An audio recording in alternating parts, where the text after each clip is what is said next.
My channel may review knives, but I have the most fun on the lives. Settle in and grab a snack. Juvan and his vibe will arrive to attack.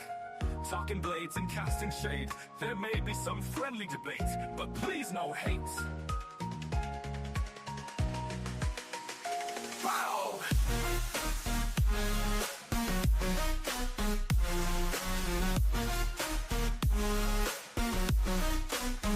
My channel may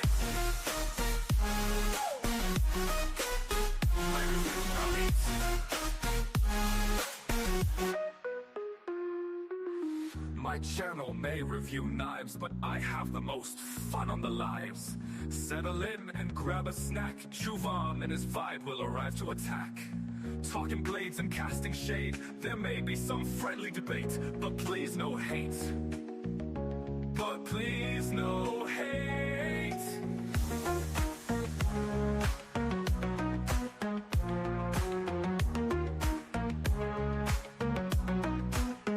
My channel may very few nights, but please no hate. But please no hate.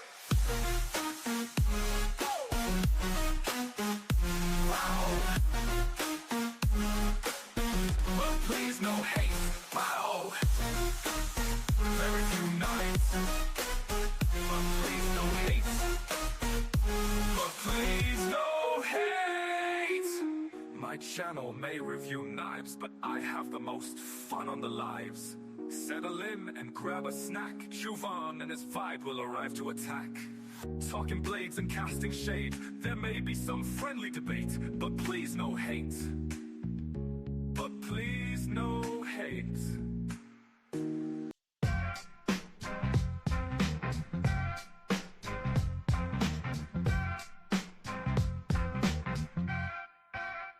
Insomniac, sit and spin, about to be live. Hanging with each other, talking shit about knives. We sit and we spin, and we vibe in the chat. We listen to Juvan just trying to describe where he's at. It is a good time, but who is this fool who talks about knives and EDC tools?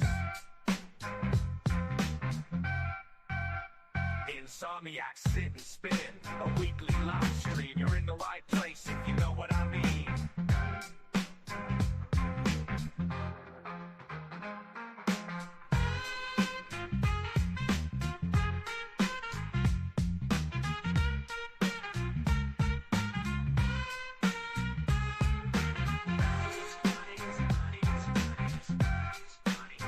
Insomniac, sit and spin, a weekly live stream. You're in the right place if you know what I mean.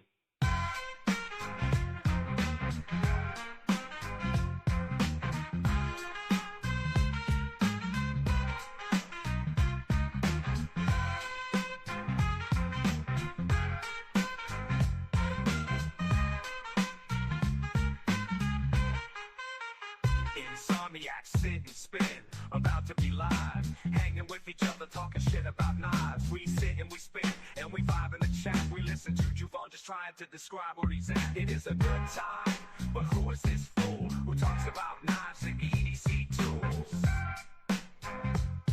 Insomniac, Insomniac, Insomniac, Insomniac, sit and spin, a weekly live stream. You're in the right place, if you know what I mean. Welcome to Javon's Night Flicks. Welcome to Javon's Night Flicks. Welcome to Javon's Night Flicks. Welcome to Javon's Night Flicks. The live streams popping, the comments are rocking, and Insomniac's favorite, no need for them knocking. You are now in the sit and spin, I'm at it again. About to hit you with some slapping content. Look at my pocket, I got a piece of steel in it. Real knife lover, they be feeling it, giveaway winner. I hope that you reelin' it, about to take off like the top of a penmanship. Got an extensive collection, I'm giving them flips like a river. This is a reflection of my craftsmanship, and I am the captain. If it ain't 3V, then it's ABL. Saying AD2, then it's Kush as well. It's hard to sell, they starve to swell. So pardon yourself, you guarding yourself. I might as well carry two knives for one job. Out the front, and the other is a hard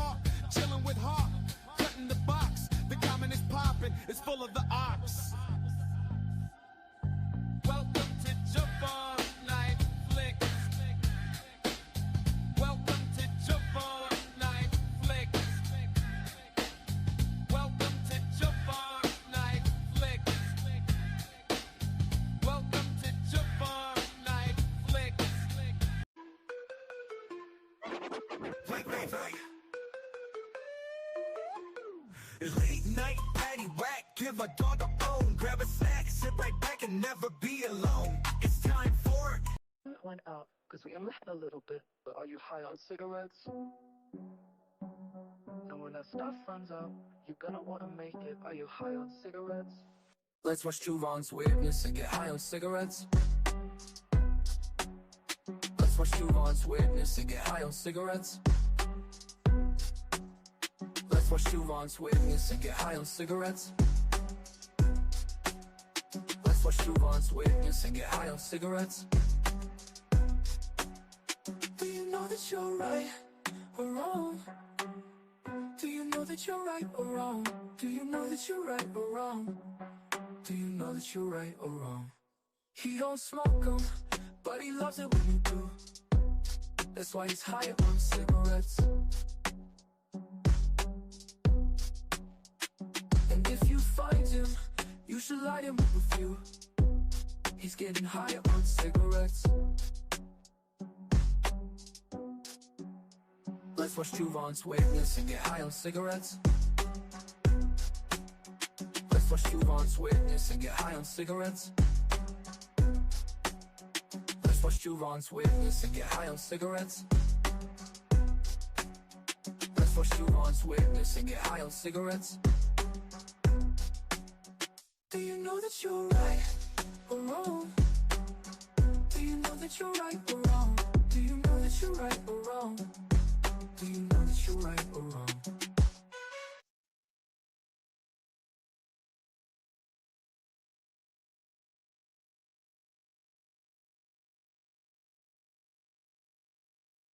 I told you to go to bed already, would you please? I'm not tired. I told you 5 times to go to bed. Oh, come on, Jim, please. Hey, come on, come on.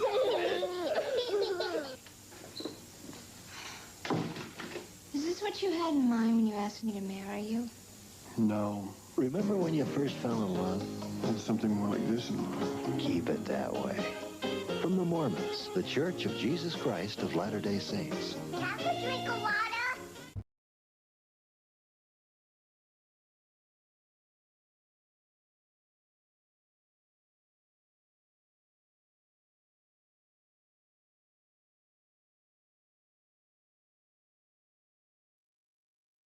Can you hear me now? Can you hear me? StreamYard's acting up. I apologize, kids. I've got lag. I think it's working. I'm going to say hey to you guys. No audio. No audio. Yes, we can. Okay. Yeah, I know it muted me there for a second. Hopefully things are back to somewhat normal. We're gonna pretend it is. Gonna be low key tonight. Might have a guest or two. You never know. Henry is in the house. Channel member. What's up, Ground Fog? And Marco is in the house on the vertical. This is being sent out in both vertical and landscape, so it's just for whichever you like. And the portrait, I guess, gets circulated more with the vertical. So join everybody in the landscape, come in the vertical, wherever you like. I don't know how StreamYard does it. I clicked the option, guys. What am I going to do? Neil McKenzie's in the house. Channel member, what is up? And we got the Roman gnome, the man, the myth, Richard Hopkins. What's up, brother? And we got Paul Mills. Paul, what's going on, buddy? I can never tell what knife that is in your little icon. Because, again, you guys have no idea how small my view of everything is. Conga Blades, what's up? I've got a laptop where I can see StreamYard, and which is chat, what I'm broadcasting. And then I've got a little screen that shows me what YouTube's allegedly seeing with chat. That if somebody puts up a link, for example, that I want to share, I can't click it in StreamYard. I have to pivot and click it on this other tiny screen. And then I've got a tiny screen to my right, to my left, actually, that controls things like going live, stopping things like that, and sharing pages. So it does other stuff too. It keeps me from having to type. Anytime I don't have to type, that's a good thing because typing slows everything down. And unfortunately, the way that I'm wired, if I have to look at another page that I'm sharing, like when we go to Instagram, I'm totally disconnected from chat. If I focus on chat, like right now, I'm scrolling on chat, trying to make sure I don't miss anybody. I'm not even looking at what's written in chat. But I can focus on what's written. Let me see if I missed anybody. Then I can't do anything else. I'm like, Barry, what's up? 1931 Leatherworks channel member. I don't know if you saw the video today, buddy, but I took apart this Lynch blades Swift 6 and used your wax, your bolt butter on it. And it's in the video, man. I love that stuff. I've got a little bit smuggling of it, but I've got plenty of other butters for blades, but I wanted to use your blade butter when I was doing the check behind the scales part of my EDC fixed blade review. If they're able to be removed, I like to remove them. I got cats all over me. Come here, Tip. Please don't jump on that. Please. Henry Christopher, what's going on, brother? Good to see you, man. So yeah, my point is, if I focus on the chat, which is what I want to do, is see what everybody's doing in the chat and react to it. But I have very little to add by myself. That's why I jump around. I look at different stuff. Haters are out there for shiz. Don't let them. My best opinion is don't give them any food. Don't pay them any attention. I learned early on, like about 50, that I have no control of other people's opinions of me, nor do I give a, how many minutes have I been live? Fuck. Yeah, I like to remove my scales and wax the steel on them. That's what I did, my brother. I followed 1931 Leatherworks and did it on my video today, which reviewed this knife, which is by far my #1 fixed blade of the year. I say that having my fret. I think this thing is totally ingenious. I'm in love with it. This is the Swift 6. That's Tippy, who's looking at Puck like I'm about to kill you. Hey. Yeah. Come here. Sorry about that, guys. Let's see if I can get her redirected, and I'll show you the Swift 6, which is by far an awesome design. Hey. She's fucking everything up. She even got the lighting thrown off because she's in between me and the lights. Hey. But she's very angry. She's you can only see her back left foot. The front quarter or 3/4 of her is pure pissed off. Come on. Come on. All right. I think we've transitioned. Come on, get in my lap.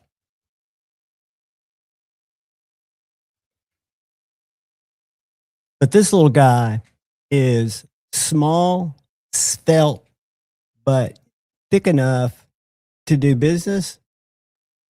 I don't know what that dimension is. I could measure it. I could mic it here in a second, but it's so much thicker than my thinner slicers, and this is very slicey.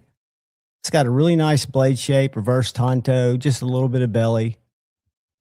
Micarta handles, which I prefer. They also offer titanium because it comes from Lynch, which would probably look more refined, but I think it would add weight to it. And this thing is very, very light. Crew wear, ding, ding, ding, ding, ding. That's what I really like about it. And no, I've not had a chance to sharpen it yet, but its HRC is 62, made all under one roof in Spokane Valley, Washington. And Smith, which is on the other side of the blade, if I'm not mistaken, is their shop manager or head CNC operator. And he's the one that designed this little knife, which is fantastic. The sheath's ingenious. And yes, you can get for about, I think we'll look in a second, but I think it's $25 more. You can get a leather sheath. But this little pancake Kydex sheath is fantastic. I carry it in my back pocket. It's got a deep concealment carry clip, or at checkout, you can choose a tech lock for a belt carry if you want to carry it horizontal or vertical on your belt. Fantastic, fantastic little knife. I'm a huge fan. Let me go to Lynch's site and let's see what that, I'll tell you what that sheath costs. Because they're also made in America, in Washington, but not in Spokane Valley. They're made in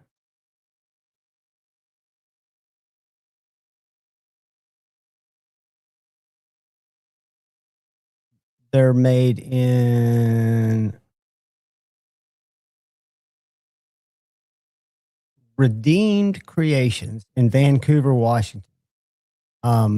Makes the optional sheath, and if you add it, let me show.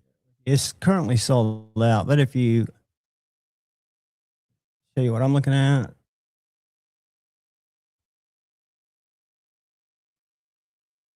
So mine is service, micarta. You get the sheath, it's $25 more.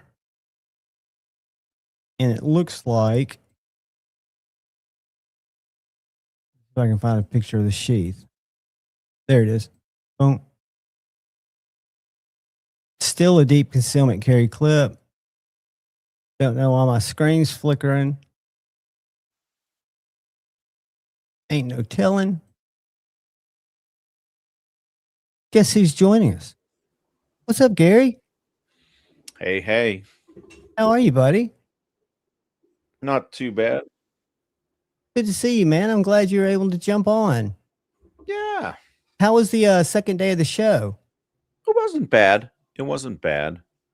That's an interesting show. You know, that's sort of an epic knife show back in the day. And back in the day was, you know, not that long ago before COVID. And there's still a lot of there was still a fair amount of high-end people there, but it just wasn't like it once was. I've seen a good bit of video that was provided. I don't know how much it shows of it was 2 halls, right? 2 halls in the hotel, or did they make it bigger than that? No, just one small ballroom. Okay, so 1 hall. Yeah. Ray, I don't know his last name, but Ray is a really good videographer, I guess you'd call him, content creator, influencer, has a channel called Everyday City Carries, I think. I don't want to butcher it. I watched him for a long time. He's Filipino, I think. Could be getting that wrong. About you mean 5'8". You probably would have seen him. He would have had a little camera that he kind of high-end camera that he walks around with. Yeah, he was helping like Reichs. I saw some video from their booth that he provided, and Concept, if I'm not mistaken. Yeah, they were there also, but again, they were just represented by like some other knife makers. Did you see anybody taking good video that you might be able to point me in the direction of that would have just gone around and seen all the booths where we could have seen your booth? Did anybody come by and film you? No. There was not. He was probably the only guy there, but he was kind of busy at his own table. That's unfortunate, because at Blade Show, what I do, it's because it's impossible to film the whole thing. We have a show in Huntsville called the Rocket City Knife Show. This will be the 2nd year it's been put on, and it's actually gotten bigger now that Nashville went away, which is what the New York Knife Show was during COVID. And post-COVID, we had a knife show at the Sheraton Hotel that was I think it was 2 halls that were pushed, or the divider was taken apart, probably a smaller venue. Okay. But I'm able to easily walk around with a camera, an iPhone, and get everybody's booth. And it gives the experience to the viewer what it would be like to be there, and hopefully go there next year and shed a little, light on the people that were there, that took the time, and get their tables out to more people. But I'm surprised there weren't more at New York City. I would have thought several of the Yep. guys would have gone over there and taken advantage of that particular opportunity instead of just staying put. Another thing about that show is that it is uh, a pretty international show. So, and a lot of those guys were not there. They weren't able to get in, do you think, because things are crazy, or just chose not to? I mean, I don't know. I don't know the reasoning, but they weren't there. That I know. There were some people from Germany, and there was a guy from Russia. But yeah, there wasn't a ton of international guys. A lot of guys, makers like Tom Crine were often at that show. That was a show he was at a lot. And yeah, so they just weren't. They just weren't Did there. they have tables there that you could tell had kind of been what I like to say abandoned, like TS Prof at Blade Show this past year? Yeah, there were a number of tables that were abandoned. I bet you there were 10 tables that are abandoned there, and the table price on that show is like $500. That's what you said. Yeah, it was. It's not an inexpensive show, but still, you've got a great audience because you've got people with disposable income. You got people with money. There's people that drop money. Exactly. And let's see. collectors go to shows. They want to have shows where makers are present. I mean, I think that's kind of, although they said that's why Nashville quit being an annual show, according to 5150 Productions, because I reached out to them, was because of attendee interest, is what they told me, which is just a PR answer. But still, I would have thought that show brought a lot of people. And well, the PR. I don't know what a lot of people is. Wasn't too hot. What's that? The PR interest in this show didn't end up being too hot at the end of the day. I mean, so on Saturday, I would have hoped there would have been a lot more people than you saw on Friday, right? Or is that just a guess? On that show, believe it or not, Friday is often the day. Yeah, Friday is often the day. Really? But, yeah, this time it wasn't. Yeah. Well, that's unfortunate. And I don't want to say I hope it was the economy. I wonder how much the economy played in that, because I think we've all seen that affect things. I think more than anything, it was the weather wasn't great. And the show moving to Nashville and being in these different places, I think also caused that. Where people wouldn't know that it was a show that's this weekend of this month. Yeah, there's just something to be said for consistency. 100% agree with that. So that was your table, dude? That looks great, though. That was my table. This guy here was selling high-end knives. He wanted to make sure I knew that the knives on his table were $30,000. That's crazy, man. I mean, $30,000. Did he have people lining up to buy them, or was he just kind of more boasting? He did a lot of like inner dealer. He's what you would call a purveyor. He doesn't make knives. He's just buys and sells. And so he was wheeling and dealing with other purveyors. These are like really, really like jewelry type high-end folder by, makers from years gone past and whatnot. But that was the table. And the guy to the right of me, Parkinson, what's his name? Matt Parkinson. He's he's a forging guy, and he had some forging. I don't think he sold. I'm not sure how he did. I didn't see a lot of, I don't know, but it's tough. These people travel these long distance. He didn't come from too far, but further than me, and hotels and the cost of the table. If you don't sell at a show like this, it can kind of hurt a little bit. Right. I mean, it's a big opportunity for a lot of you guys. Do you think the majority of the people are makers like you, or purveyors and people that are trying to be, well, I would call them sell things to the knife community, kind of that type of not community, but Normally, market. yeah, normally it'd be about 2/3 makers like me and about a third purveyors, or maybe even a quarter purveyors. But I bet you this was about half purveyors because a lot of the makers weren't there. The people behind me were called Bastard Knives, and they were from Germany. They had Yeah. 3 tables and brought 4 people there from Germany. I think they ended up doing okay in the end, but I will say this about the show. It was about a quarter of the foot traffic that it was at its height 5 years ago. But they I did pretty good, and some others did okay too. But it just wasn't. Yeah, it just Was this wasn't. its first year back or its second year back? I can't remember. It's its second year back, but they did it in August. So it's still trying to probably get it, or they are trying to decide what's the best footing for it. And which is now they're unfortunate. talking about doing fall.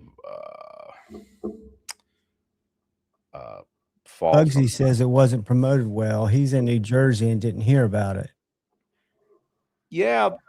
I mean, they were pushing us. I put it on my social media stuff that I was, going to be there, but I only have a certain amount of reach.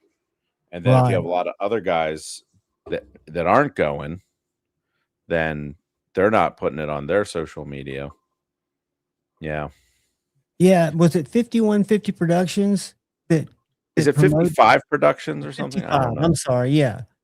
5150 is the album by Van Halen. Van Halen in the amps, right? PV, a great tube amplifier, by the way. I was never a big fan of the sound, but can respect Eddie and the amp. So those are minnows in the center, right? And Mako's to the left. Yeah. So these are all minnows right here. Magna Cut and Magna Max. There's some Folklores. That's my bushcraft knife. I was wondering what that was. Yeah, that's the Folklore bushcraft. That's the Beast version.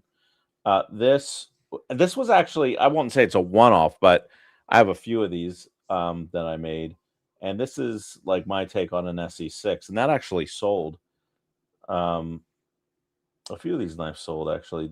I think this one sold. And that's another. These are all Folklores. That one sold. What do you make those out of, Gary? This one's made. The Beast is made out of 1/4-inch 8670, which is a simple carbon steel. This one is in Magna Cut. That one was in Magna Cut. This thing is in 8670. That was in Pro Cut, which is that Pops Pro Cut stuff. Most of these were Magna Max. About 3 or 4 of them were Magna Cut. These were Magna Cut, Magna Max, Crewwear, Vanex. There's a lot of different ones in here. That's so cool that you use those steels. Yeah, they're fun steels. And this is a cool little. It's called the Omnivore. It's like a utility knife, but with a chef's knife shape. And that's called the Omnivore. I sold one of them. So, I mean, I had a pretty good show. I sold about, Knife Center bought 8 minnows. And then, maybe, I don't know, a bunch. I probably sold 4 or 5 of those. Maybe 3 or 4 Makos. So it was a pretty good show for me. That's fantastic. I mean, would you say that? So Knife Center had people there. Mm-hmm. Yeah. Did they probably didn't tell you when they would go up, but I would bet you that those don't stay in stock more than 24 hours. Well, those Magna Max won't. No, they won't stay in stock long. Let's see. Did they even go up yet? I checked earlier today. They weren't up, and they still aren't up. Well, they're not fast to ship, for one. And I don't know how because usually they like to promote the show. They make content about the show, and I'm not seeing their content on the New York show come out yet, and the New Jersey show. I don't know how it's referred to in the guy they had there is a guy named Matt D. He's like one of their buyers. And he bought but they did not have their sort of social media guys there. Right. So they weren't taking any. Maybe they're just showing back at the studio before they put them out.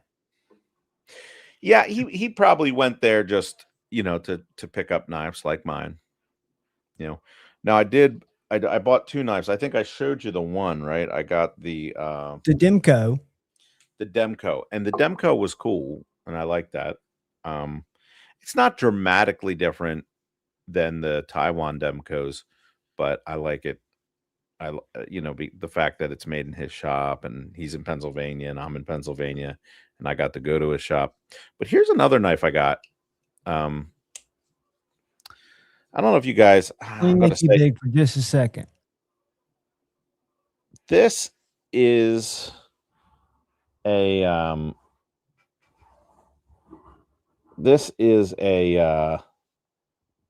what is his name? I always say his last name wrong. Chuck Gervais. Anyway, it's a Boker.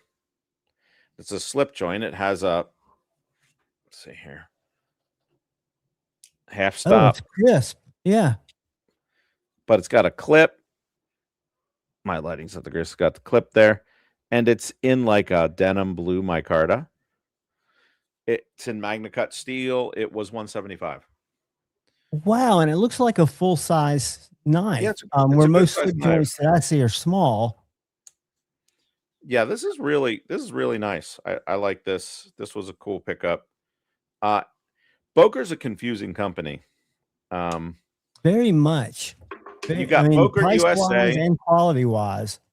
Yes, you got basically Boker USA, Boker Germany, and Boker China. They don't call themselves that. That's what I call them. Right. It's like Boker Plus, Boker, something else, and they have slightly different logos. And anyway, that's the Boker USA one. So it's a USA made slip joint Boker Magna Cut, nice little blade, and it's let me find Chuck's. I can pull up his Instagram. Who'd you say? Because I want to make sure I'm following him. Who'd you say it was? Chuck. Let's see. I just wrote some messages to him here. Let me. Jadater. G-E-R? G-E-D-R-A-I-T-I-S. Jadratus. I couldn't pronounce that either. Chuck Dragatus Knives, followed by Therapeutic Edge. Or is he? I bet he's the. Now, this guy has switchblades. Well, they're like. Him. They're like. He makes like. Swiss Army knife switchblades. Does that look like his table? Yeah, that's him at the show. That was the show too, so that's another shot of the show. And that there, the guy next to him is Jeremiah, who owns PVK knives. Okay. They used to be PVK Las Vegas. I actually, before they moved out of Las Vegas, I visited that shop and bought a knife there because I traveled with carry-on, did not check a bag, and had no knife and felt naked. And they were right next to the hotel, or two blocks down. Their showroom at the time was very small, almost like a closet. I think you had to have an appointment to see their really nice stuff. Probably, yeah. So is that the knife similar to what you got? Yeah, the one in the middle there, the Boker. So here's the interesting thing. Now, they didn't have the one with peak there, but they had the blue denim, and then they had the brown like canvas or burlap micarta with that style blade. Now, for me, I don't like blades like that are like stone acid etched. Yeah, I don't like any of that. To me, it's just a way to cover up sloppy work.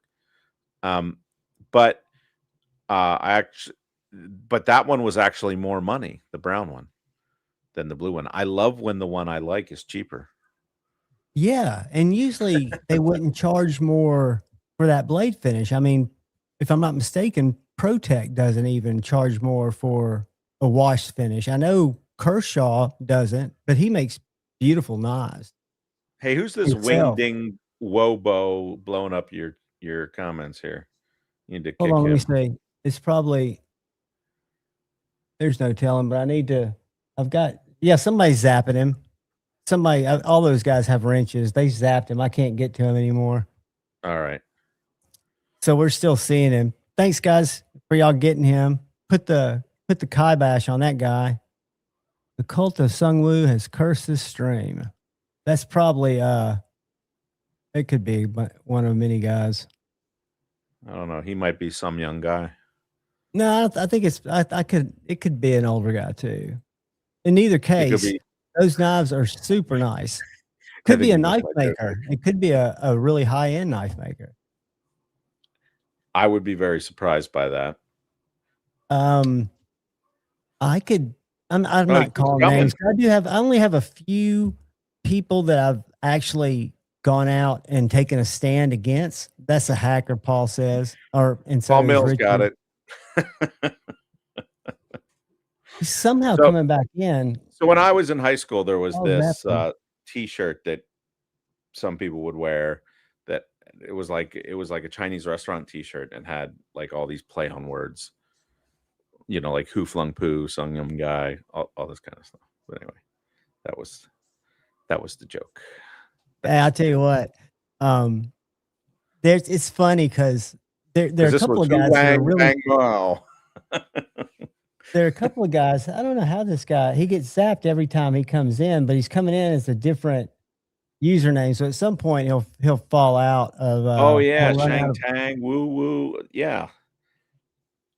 And what it is I'm broadcasting, and I do this every Tuesday night. We never have this kind of spammer come in, but I broadcast both vertical and regular landscape like we do every night. So when you and I are looking at the screen, it looks like a normal screen, but there's also a mobile optimized version. Yeah, it's different names. 1931 Leatherworks. All we can do is zap it. Same message, different names. Yeah. He'll get tired of it. Well, he'll run out of names. Yeah, and if it was somebody that was malicious, that's not just trying to get a word across, because I don't know if I think we talked about this last week. There was a pretty good sized YouTuber who has a knife company who had his account held hostage, and he's now working with YouTube to get it back. Yeah, but it was very sophisticated. Came in through email though, but we always have to watch chat because as a streamer, you're responsible for people saying stuff. So there are a couple of people that one of them's kind of a loose cannon, and I always have to kind of watch for him. I have to watch for, there's Kyle.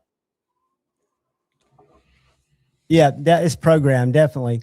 Come on up, brother. That's Kyle Coonley, aka Clinging Works Sharpening. My buddy and co-host who hangs out with me. He's the one who has the actual intellectual things to add. I usually just have observations of knives I've been carrying, and I haven't really carried anything. I don't know if I showed you this guy. This Steve Kalari Customs and Alex Steingraber collaboration. It's a little K390 slicer that Alex did.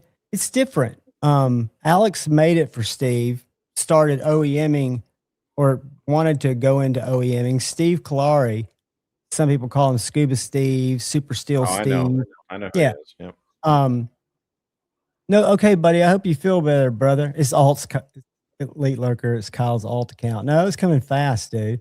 But Steve makes these knives, makes them by hand, and Alex was going to collaborate with him on this tried and true. I actually picked that up secondhand, but it was I guess his first time OEMing somebody else's knife in terms of SPK, whatever you want to call. What's the retail price on that? I do not know. I want to say it was, I can tell you. I think it was 2 something, Steve. All right.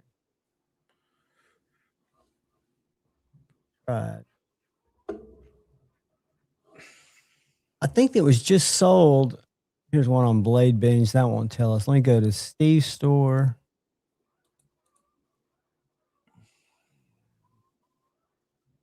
See if I can find one sold out here. That would tell us.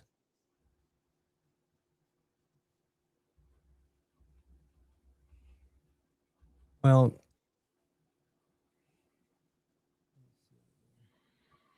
$2.99 on Blade Binge, and it's sold. So I don't see it, but I think it was right around $2.89, $2.49, something like that. Here's a Reddit post. Let's see what they say. $2.50 is what this guy was selling it for. So they're not readily available. no, it was one run. It's gone. And talking to Steve, I think it was just kind of like experiment to see how their partnership could work. I think Steve's still making one-off knives, chef knives, and some EDC knives. I've not talked to him in a long time. Edgy American Blades, who was on, I think one time you were on, Shane, very inquisitive young maker, not young in age, but young in years of making knives, is good friends with him, and I think talked to him a few months ago. Okay. So do you have anything exciting coming up? Are you pretty much, do you have inventory on your, let me go to your site. There's inventory. I'm out of Kydex sheaths momentarily for, I'm out of Kydex sheaths for, my Makos. So I'm waiting for those to come in. Hopefully they come in this week, because I got like 6 or 7 orders. I was cutting some Magnamax for Makos, so they're going into production. Actually, I got a video of that. This is in my shop here. It's hey, if you've got it, is it on where I can share it? Yeah, it's that other. Select the other Gary Creeley with the video there. Is that it right there? I couldn't tell that was the video. Yeah. My bad.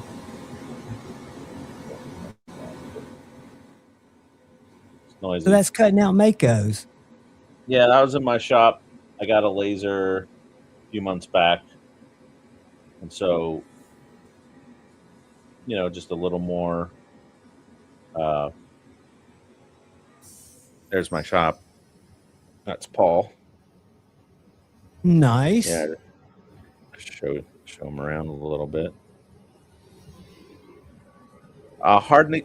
Magnamax is getting run at 62. So who's the person asking that? Look at those. So there's dross on them. I love seeing how well they're nested. So you're getting very little waste out of those sheets, huh?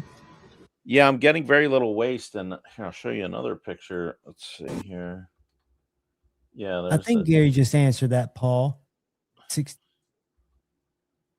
So where I couldn't fit any more of my Makos, I have some friends that make slip joints, and so there are some Magnamax slip joints. Ah, where you have their blades nested in there. How smart. Yeah, because you see, like there on the edge here, like I have some room where I can fit that sort of thing, and maybe up a little bit at the top. And so, yeah. So Gary, do you lay that out on a machine, like on a program, the way you want them cut, or does that come to you? No, I lay them out manually like that. And you can see, let's see here. Can I zoom in a little bit? So you can see like there's a little lead-in line there. So when you start cutting them, it's a little bit heat affected too. You see the discoloration there. So, and I don't know if you can tell right down there, there's dross. So it's like where the molten steel shoots out. As the laser's cutting through it. Yeah. Trying to see if there's a better shot of it. See that? So that's got to get ground off, all that. Yeah. Right. So you're taking off any of that fatigue steel in the grinding process. Yes. And Very Good Knife Company did just get the same machine, actually. I hope he bought it through my link, because then I get a commission, but I don't know. He's such a nice guy. I met him. I had the pleasure of meeting him and his wife in Atlanta. Oh, okay, yeah. One Saturday night, I think it was Saturday night at the bar. I don't drink, but they both seemed to enjoy their bourbon. There was a cigar event or something going on outside where several of the makers. I love seeing the inside of where they happen. I think that's so important for people to see. I mean, you're doing the majority of it. The Yeah, old, so like it's interesting. So my process is we so I cut them out. I buy the sheet. So I buy the whole sheet. That sheet of steel that you were looking at, yeah, that right sheet of there. steel there, that's most of it. There are two more lines you can't see to the right. That sheet of steel was $1,800. What's the dimension, width and depth on that? Two It by looks like three about feet. 4x6, but I can't tell. 2x3. 2x3. Two by And it was three. how much? $1,800 Just for the sheet before anything happens to it. before anything. Guys, Yeah. that'll give y'all an idea. And that's Then Magna Max or Magna Cut? that's Magna Max. Okay. Magna Cut might have been 1,500.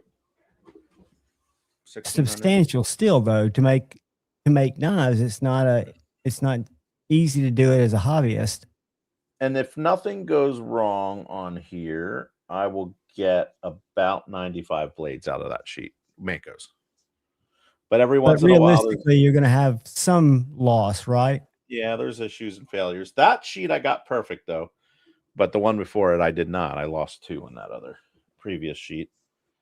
I have I did 3 sheets of these, and I have one more sheet that I'm going to do folklores, and then Dutch Bushcraft Knives is going to get one of them, and then I'll sell the rest. But yeah, that laser is cool.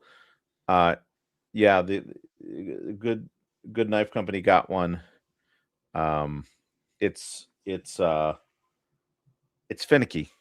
There's a learning curve. I don't know. This. So here's the deal. Like, this is technology. Tell me if you need to get that back up there because I can put it up. I just want to see you. That machine. So 5 years ago, a cheap laser cutter would have been $250,000. 5-10 years ago. But China started producing some decent ones, and you could get them for 50 or 60,000 or 80,000. And this machine was like 20,000. Now, in fairness, this is about as much as it can do. Like, I had some 1/4-inch stock, and it wasn't happening. It's not powerful enough. But for this, it's fine. A bigger laser would be nice, but just to have the ability to get a sheet of steel in your shop and then immediately start cutting out knives.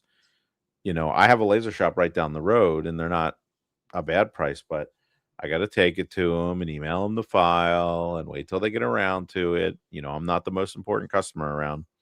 Correct. And now I do it in my shop. Boom, send it to heat treat that's local to me.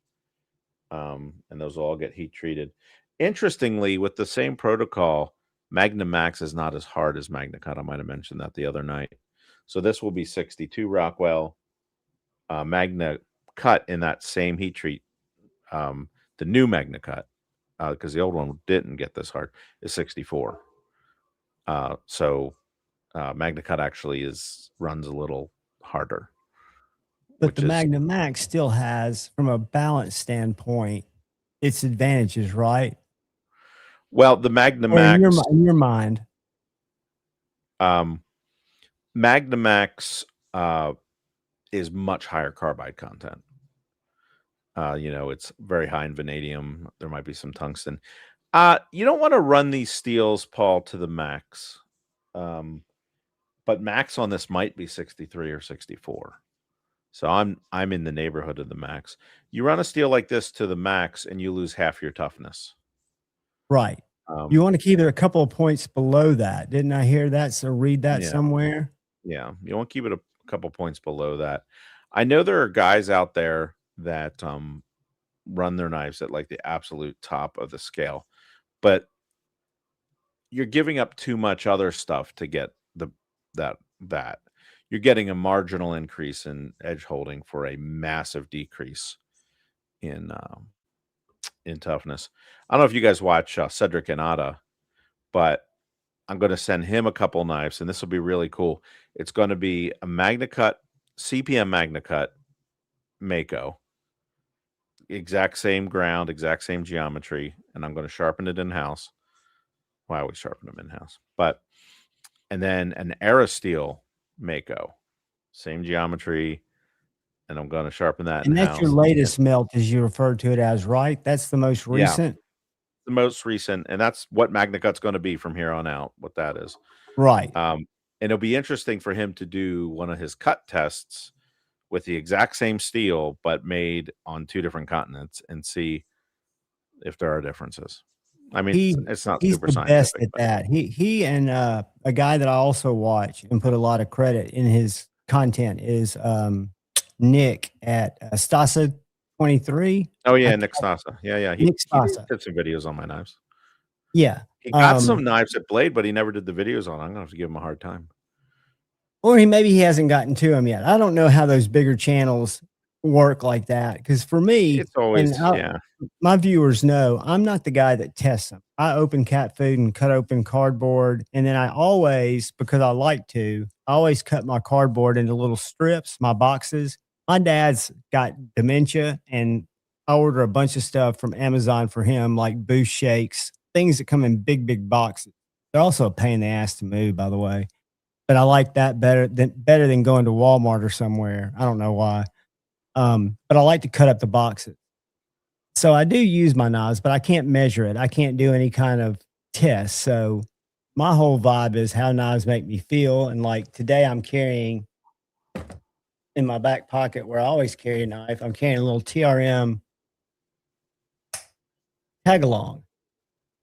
Oh yeah. Their little knife. I think Lee designed this just to be a tag along type of knife, not your primary, but it's a great little knife too.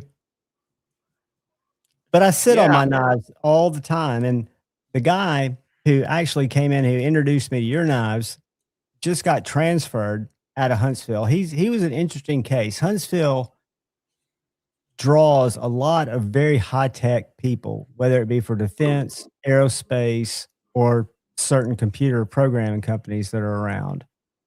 So he would commute. I mean, just nuts, man. He would commute from Knoxville, Tennessee, which is about 4.5 hours away. He'd come in on Monday and stay through Thursday. So he'd stop by the knife store every Thursday on his way out. And he had your minnow in his pocket. And then he had the Mako out in his truck and brought it in to show us. Super neat guy, but he got transferred. But what I was going to tell you, and I was wondering if you're seeing this on your side, now that I've been in a retail knife store for only about 3 months, I see a lot of, I would consider them Tesla driving kayak bushcrafters by description. That's how they describe them. And they're looking for authentic, real bushcrafting knives. And I don't really know, except from the grinds and the length of the knife, what a bushcrafting knife is. But they're specifically looking for a purpose bushcrafting knife to build shelters, work around a campfire. Do you see a lot of that where you're from, where it seems to be? And the store, not to finish my point, the store where I work say that's something that they're seeing a huge increase in. And it's from a couple of YouTubers that are putting out content about surviving out and doing kayak camping and stuff like that. So bushcraft knives had a real sort of explosion like 10 years ago. And that has since died down. However, perhaps it's going through another renaissance. In terms of bushcraft, I have one here. I have lots. This isn't mine, so I won't shamelessly plug my knives. And I just don't have one in here. Or do I? Yeah, I don't know. So this is a bushcraft knife. This is a classic I could get better lighting in here. Has a nice dangling sheath. Yeah. Yeah, this one has a dangler if you want it. That style sheath. So the knife itself, this is a classic bushcraft design. This is by a guy named Jack Lore. He has a YouTube channel. He's not as active as he used to be. These are really hard to get.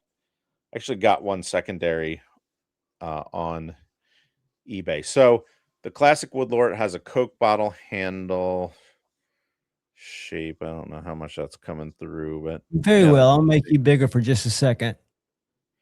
This tapered tang, Coke bottle handle. This is English yew wood. And the classic traditional knife is made of 01 that people would use for this. This one's Jack Lore, but the originator. So over in England, there's a guy named, I forget this guy's name, but he had a knife made, and the knife maker was Alan Wood, who came up with what was called a Woodlore.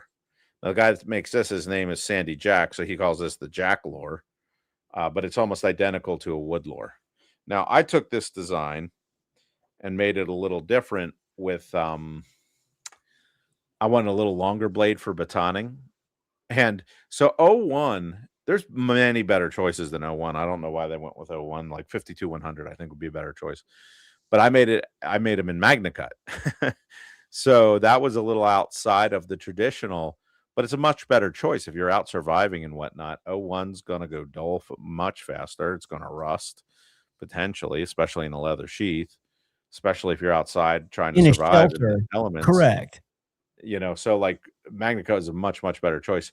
But when I did that at the time, nobody was doing it. So that, or not nobody, but not many people. Well, no, nobody, because that was pretty new steel at the time. So that was a whole thing. And DBK did a video on it. On the actually, that was their first Magna Cut knife. It was one of those bushcrafts. And so, but my bushcraft sales haven't been huge. It's admittedly an expensive knife. Like it's $390 in Magna Cut mine. So right, that's a little high bar of entry. But they're ground by hand. That makes them a little more expensive. But normally they're Scandies, but they're not always Scandies. Like a lot of people have like Benchmade's bushcraft knife is just like a saber. Some guys like a convex edge. That seems to be kind of standard, right? Or is that not standard? I guess the Benchmade's not, but usually you see a convex edge. If it's not a Scandi, it will often be a convex. You know, the Scandi will just be a zero Scandi. To find one, Gary. Yours is not that expensive. Got one. This knife right here is an Olive. Have you heard of them? No. They do what's called a Fibonacci grind. I don't know if you can see that. My light's terrible. Oh, yeah. Fibonacci. I'm probably pronouncing that wrong. This is G10. It's got a little area here that's crowned, but the rest of it's super sharp for fire sticks. I can throw sparks with this like nobody's business. But this, I think, is $3.99 point of entry.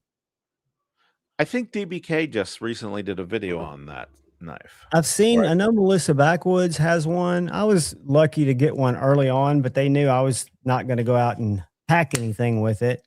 But I still don't understand when somebody comes in looking, I guess they want a tough, torsionally knife. They're going to, the people, this one guy, what's that?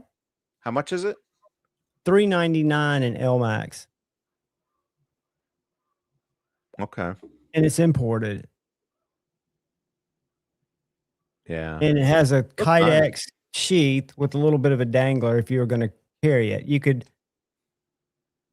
that's, I guess, how I would carry it. I mean, I just, talking to the one guy who's become a customer who comes in and he just buys, he's a knife guy, but he's into bushcraft knives. He's probably in his 30s. I think he's a software programmer and does a lot of kayak camping, but he says they like starting fires, cutting stuff, being able to. And I'm trying to think of the right knife for somebody like that and what makes it different than an EDC knife. And I guess it's just length and thickness and being a little bit more torsionally strong than just a slicer that most people would look for.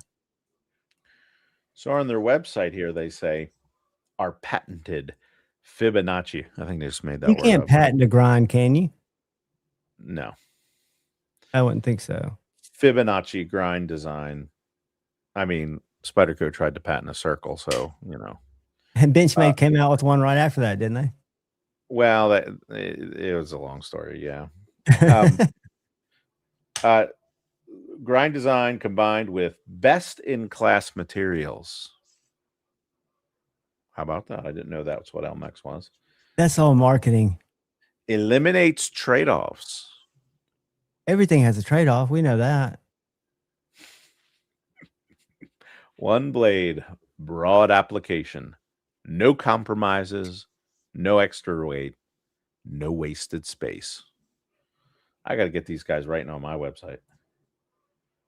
I tell you what, I think I've told you my background is in marketing, and the best is if you Google the difference in an Ultratech Gen 3 and an Ultratech Gen 4 by Microtech. It takes you to a Microtech page that talks about the differences.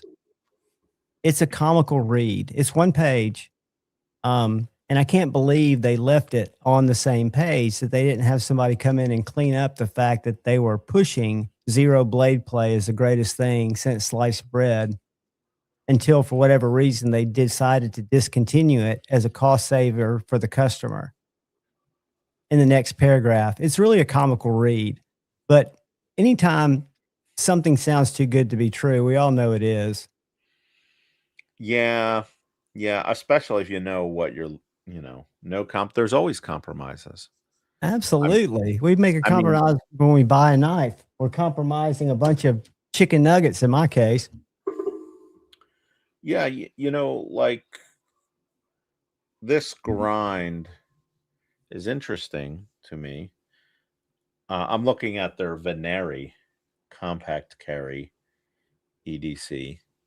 I've not seen one of those yet. They quit talking to me. I turned them on to Scott at Choirboy Cutlery. I'd be interested to see what his thoughts on it is, because he does put knives through torture tests, I would say, if nothing else. And real world cut tests. So it's $330 for this Veneri. I'm trying to find the specs here. Yeah, the Arbor is the big one in Elmax. It's been there. 2.89 inch blade. Where's the overall length? Come on. For some reason, people don't think that's that important. You have to dig for it. Yeah, that's like. And sometimes you have to do math. I actually kind of care. I care about both of those figures because that gives me the handle to blade ratio. Without that, you can't really figure that out. Here we go. Specifications. It's in a drop down. All right.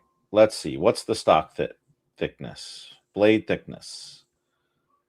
118. Okay. So my minnow is 105. Which is a little bit thinner or a little bit thicker. I know nothing about. So in machining world, you take 1 inch, right? Right. And you cut it up into 1,000 little pieces. And then you're on a base 10 system rather than, 3/8, 1/4 and all that. So you take an inch, you cut it up into 1,000 little pieces, and then you talk about things as how many of those 1,000 little pieces it is. So a human hair is like 5,000, 1,000th of an inch. So this blade is 118 thousandths. So a little more than 1/10 of an inch. So 1/8 inch is 125. I got you. So this is 118 versus 105. That's not a real big difference. And then the overall, what's the overall here? They say factory edge 20 per side, so 40 degrees on the factory edge of this one. Handle thickness, weight. Where is width? Blade length. Okay, there it is. Overall length on this knife is 6.5 inches. So a Mako is 7. Right. A minnow is 5.25. By the way, your knife is in the mail. Oh, thank you, dude. I You'll probably look get forward to checking it out. Wednesday or Thursday. Yeah, and yeah, interesting. But 330 for an outsource. Now they're probably dealing with some tariffs on that. Has that affected the price to consumer a good bit? I haven't noticed it much. Like on I guess on Amazon, knives have gotten more expensive. Well, it depends on the manufacturer. So you can play some games and get around with it, right? Like, so if you own the company of import and you own the company of import and the company of export, and you're the same company, you can kind of say whatever price you want. Like, so, you can say, well, this only cost us $10 to produce. I mean, I'm sure it was more than that, and then your tariff is only on $10 rather than $330. I got you. So it wouldn't necessarily be quite as dramatic as the tariff. If the tariff goes up, if you have a 20% tariff on something, that doesn't necessarily mean it's going to be 20% more. It depends what their margin is and what costs are. So it could be half that, could be a quarter of that, could be 60% of that. It just depends on the product. Anyway, it's a complicated thing, but make no mistake, it makes things more expensive. Right. And we pay for it. So it's passed down depending on how much they absorb internally or whatnot. Yeah. It's an expense, but cool little knife. I like it. In my opinion, what's that word they made up? Tamagotchi grind, or what is it? Oh, Fibonacci. It's a Fibonacci has something to do with with Tamagotchi better though. Remember those things? Those little guys in the machine, yeah. That mine always died. But the Fibonacci has something to do with physics. There's some kind of mathematical equation that's not solvable or something. I forget. So does a wedge. Could be. It has nothing to do with an actual grind. Physics. Yeah, I think it's a little gimmicky. Yeah, no doubt. No doubt. It's probably so one of the things, it is very hard for a machine to grind a zero Scandi. Clearly, there are machines that do it. Mora makes tons of them. But in the regular grinding world, it's pretty hard to do because you got to hit 0, which is really hard to do. There's no room for error. But anyway, what I'm thinking about doing is making a Scandi Vex, which is the thing. So the blade's almost down to 0, but it's like 1,000ths, 2,000ths, something like that. And then finish it off on a slack belt. That's basically how Bark River makes knives, by the way. Okay. Finish it off, and then you have a nice convex edge. And that accomplishes a lot of what the Tamagotchi grind here does. And for someone who sharpens knives, you can't really, like, I've got a Bark River, a little tiny one that I've never sharpened and will never need to, called the Micro Canadian, but it's got that little rolled, like, it looks like a zero edge, but you just explained it. But there's no way without a slack belt for me to maintain it unless I want to change the way it's sharpened. Or every I have 1 or 2 Bark Rivers, and I immediately put a V edge on them. Okay. I am not uncommon. In certain contexts, especially like hard use bushcraft, there's something to be said for a convex edge. That's why axes are convex edges. So, there's something to be said for them. But one of the things Bark River says is that, kind of like that's the best edge for everything, and that's just simply not true. So, of course not. It's got its place. It's got its place, and a bushcraft is a good place that it can have. So, but if I do that, then I can start getting. I'm a year behind on bushcraft knives, at least maybe a year and a half. People, so you need some time for that hobby to get really kicking, so you can keep up with it. Well, if it is in fact on the growth, it's the thing with those is, because they're hand ground, they're hand surfaced. There's a lot of steps on them. But the cool thing is, if I send them to Larkin and get ground, and then we just finish them off on the slack belt like we do, I can probably carve $100 out of that price. So now, is Larkin just a partner who will do that for you? They have other machinery, or they have more hands, or both? Larkin probably ground half the knives you've ever handled that were American made. Okay. Not only do they grind for companies like me, and like us mid-sized companies, or I'm really small. I'm a small company. But they grind for like the big boys, like Benchmade. When Benchmade has their own grinders, but when they need a lot of something, or there's capacity Have issues, over capacity. yeah, Larkin would be grinding for them, but it's a minimum of 300 blades. Interesting. I did not even know that type of offshoot company existed, which is healthy for the economy, I guess, and for everybody concerned. But how do you It's like transport? $500,000 of getting one of those machines. So Okay, so it is a machine that's doing those grinds. it's a machine. It's actually a twin machine, one for the one side, one for the other. It's got a wheel, maybe a 20-inch wheel that is maybe 3 inches wide or whatever.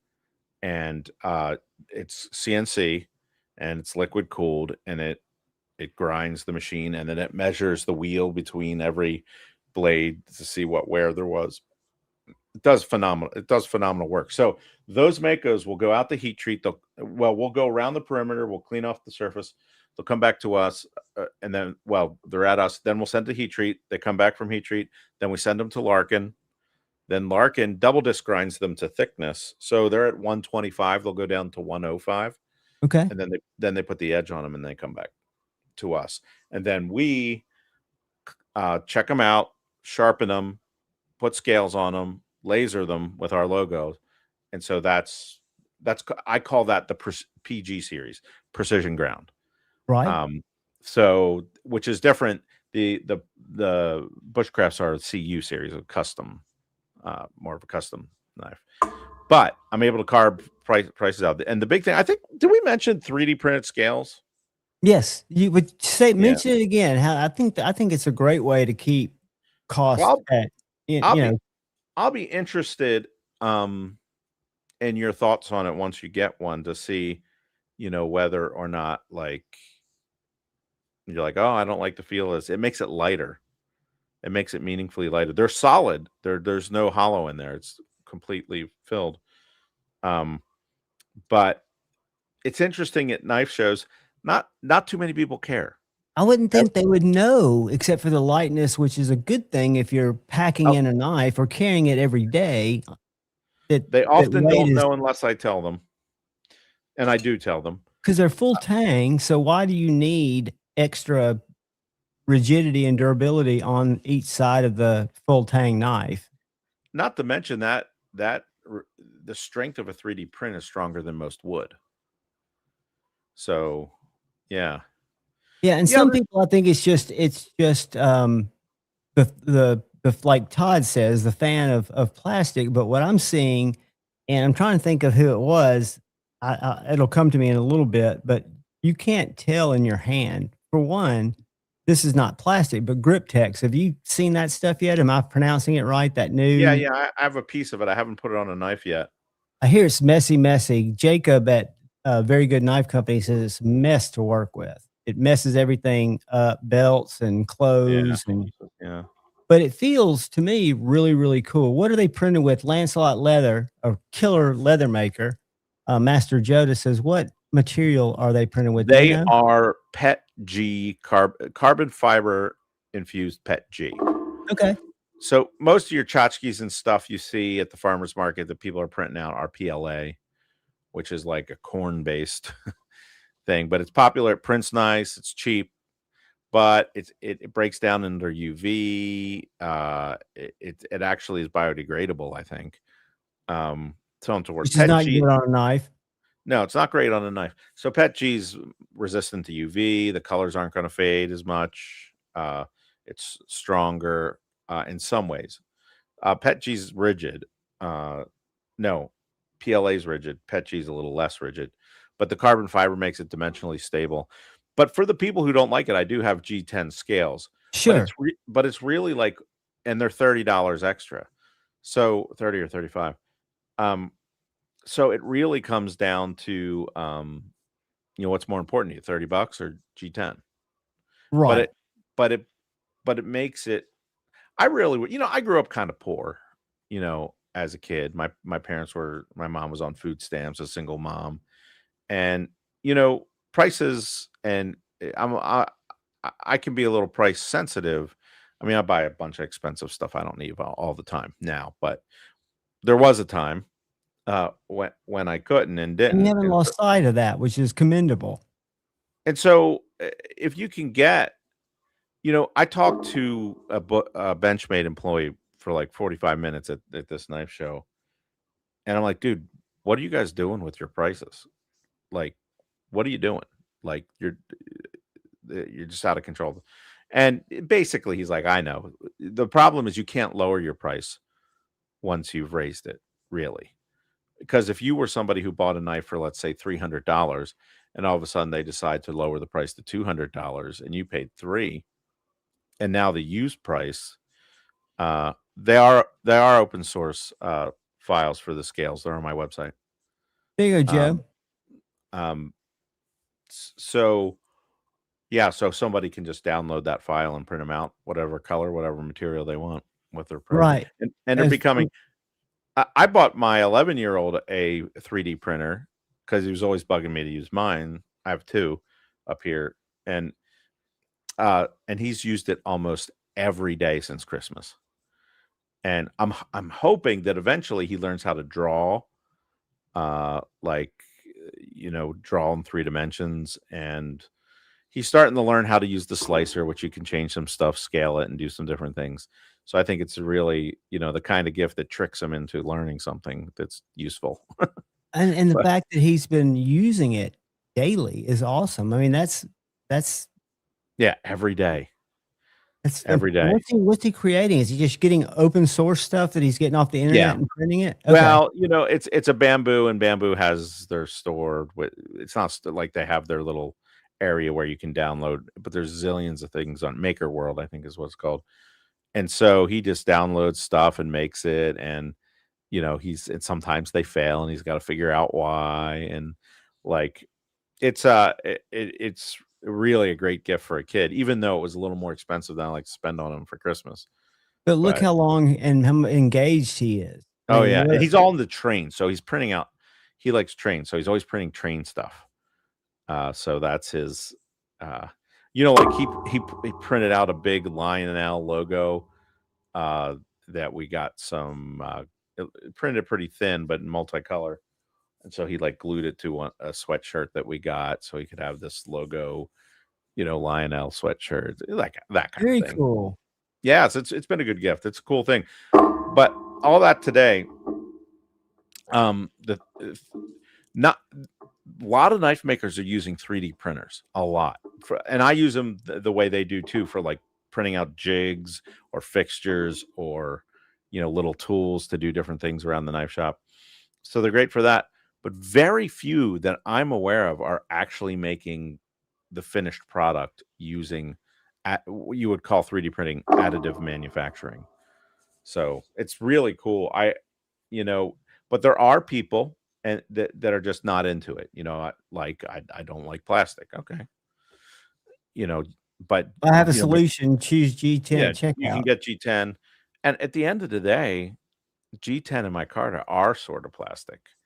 I mean, it's epoxy, so it's not exactly plastic, but it's a sort of petrochemical Correct. concoction that gets hard. Correct. Correct. Doesn't my So car like, start as fabric or something like that, and then pressed with a bunch of goo? they're both kind of epoxy based or phenolic, but G10 has a fiberglass mat, and micartas have some kind of organic paper canvas, linen, what have you. So that's the difference. G10 is much more durable than micarta, I think. It's almost indestructible. It's really strong stuff. So, Right. but it, but I would say 3D printed, the carbon fiber 3D printed is, I think, as strong or stronger than most woods. And I nobody would says, think "Oh, the I can't believe you technology, put, wood on the handle." no doubt. I Yeah. don't So know if we talked about this last time. I think we did, because I couldn't figure out where the value came from, but the store that I work at just bought 27 Randall from Orlando, Florida oh knives yeah, that I guess are big collector knives. oh yeah. I And try a to lot like of them. wood, and a lot of perceived value there in those 3 cabinets. Their thing is stag. They do a lot of stag. There's some hand- stag and I think some ivory, if I'm not mistaken, and some of their But the thing is, Randall was early to the game, knife making, but most of their knives, I believe, are 1095. Yep, that's Um, correct. And they have them stamped either stainless. I don't know what kind of stainless, because they don't say. I think the guys at the shop say it's similar to 440 HD. Is that something? HE, Is there a 440H or something? HC, high Okay. carbon. Yeah. And then they have a That's what Buck carbon, uses. a carbon that doesn't have the stainless on the blade, which is a carbon steel, which you're probably right. 1095, I think this is what they use. But here's the thing: people don't buy those things to go out and use them anymore. There was a time where they did. Right. They are And in they got Florida. big after World War II in the military or something, is the lore I hear. Or is that incorrect? Yes. Yeah. Like guys in World War II, we get them. And a lot of guys that came back and they just grew, and it's like there's a year or two or no 5-year wait if you order one today or something. Yeah. It's the thing about the knife community is there are all these lanes, in the knife community. Like the forging guy that was sitting next to me is in a totally different lane in the knife world than I'm in. And and Randall's like its own. Randall's like an HOV lane. Like Correct. they've got their own thing. There's Randall guys, just like there's Case. There's Case guys, and then there's starting to be like Spyderco is starting to have its own following. And yeah, that's a great way to look at it. And they're more engaged with the maker than people on the internet would ever probably know. I mean, I know that the Randall buyers come from all over the place. The phone rings from all over the place when people are asking about, did you get a model this or a model that? To me, they're hard to take a picture of because they don't fit on the screen, most of them, and they're just big knives. Somebody said Randall and Bark River seem related. They are not related at all in terms of organizationally, but I guess they're related in the sense that they're both sort of factory custom looking knives. Knives coming out of factory there. I'll say for, Bark River makes their knives somewhat similar to me, but I bolt on my scales now. I don't glue up scales anymore. Right. For a number of reasons. One, I like the connection better. I like to be able to take it off, clean up the knife. So that's just a preference. But they're gluing up their knives. A lot of their knives, they use loveless bolts, which are like, loveless bolts are loveless bolts. But they put their knives together, which means there's a lot of grinding and cleanup after you put them on. Bark River makes knives with guards, or at least they did. Which is pretty uncommon anymore. That's a lot of trouble to put a guard on a knife, and unnecessary. So yeah, it's so there's some similarities in those ways. Like I've thought about, so I almost bought, there's this knife maker. If you go to it, his name is Robert Appleby. and he makes Loveless style knives. Appleby, like the restaurant, singular. I think so. Yeah, I think that's how it's spelled. I almost bought a knife from Let him. me see if I can Andrew find him. Demko bought a knife from him. A really nice. It's called a Big Bear. It's a, it's a big nasty. I knife. found him. Yeah, he makes Loveless knives as well as Loveless did. And a Loveless knife, like a drop point hunter today, is $5,000 knife. Yeah, there you go. So scroll down a little. Where'd you go?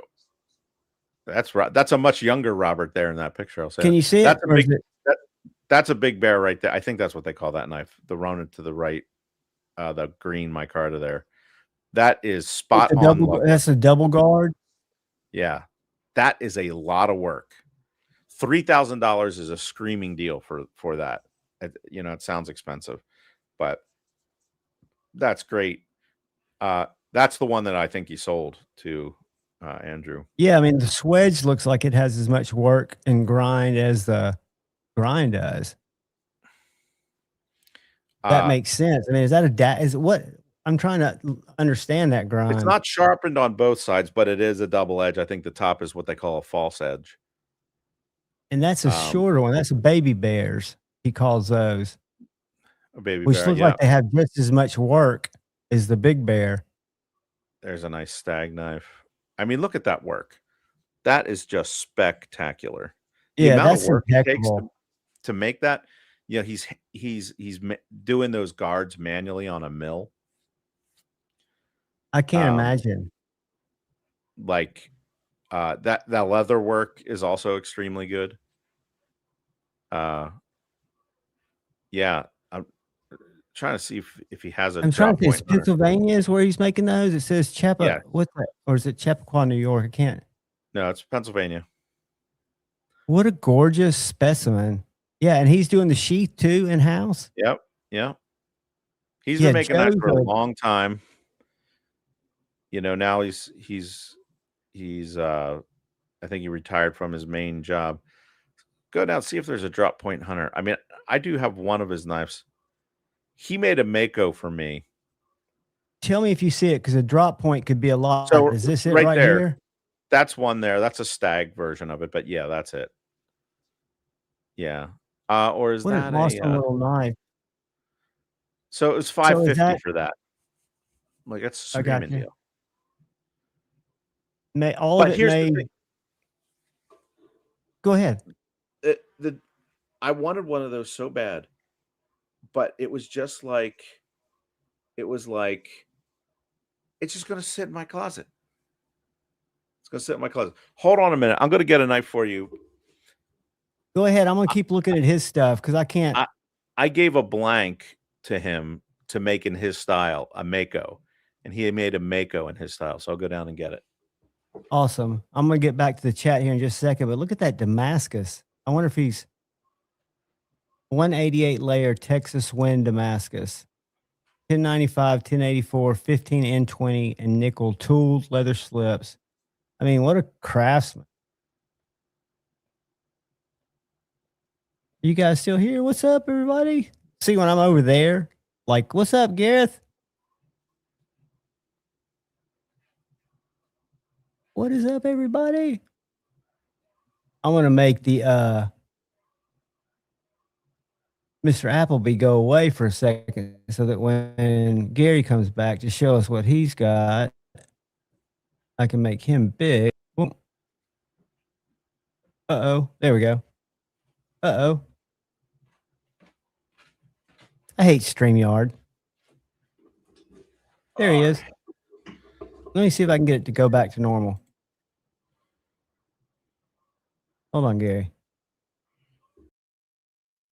I'm going to add you back and see if that does it.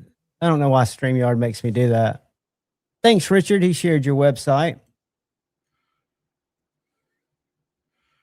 All right.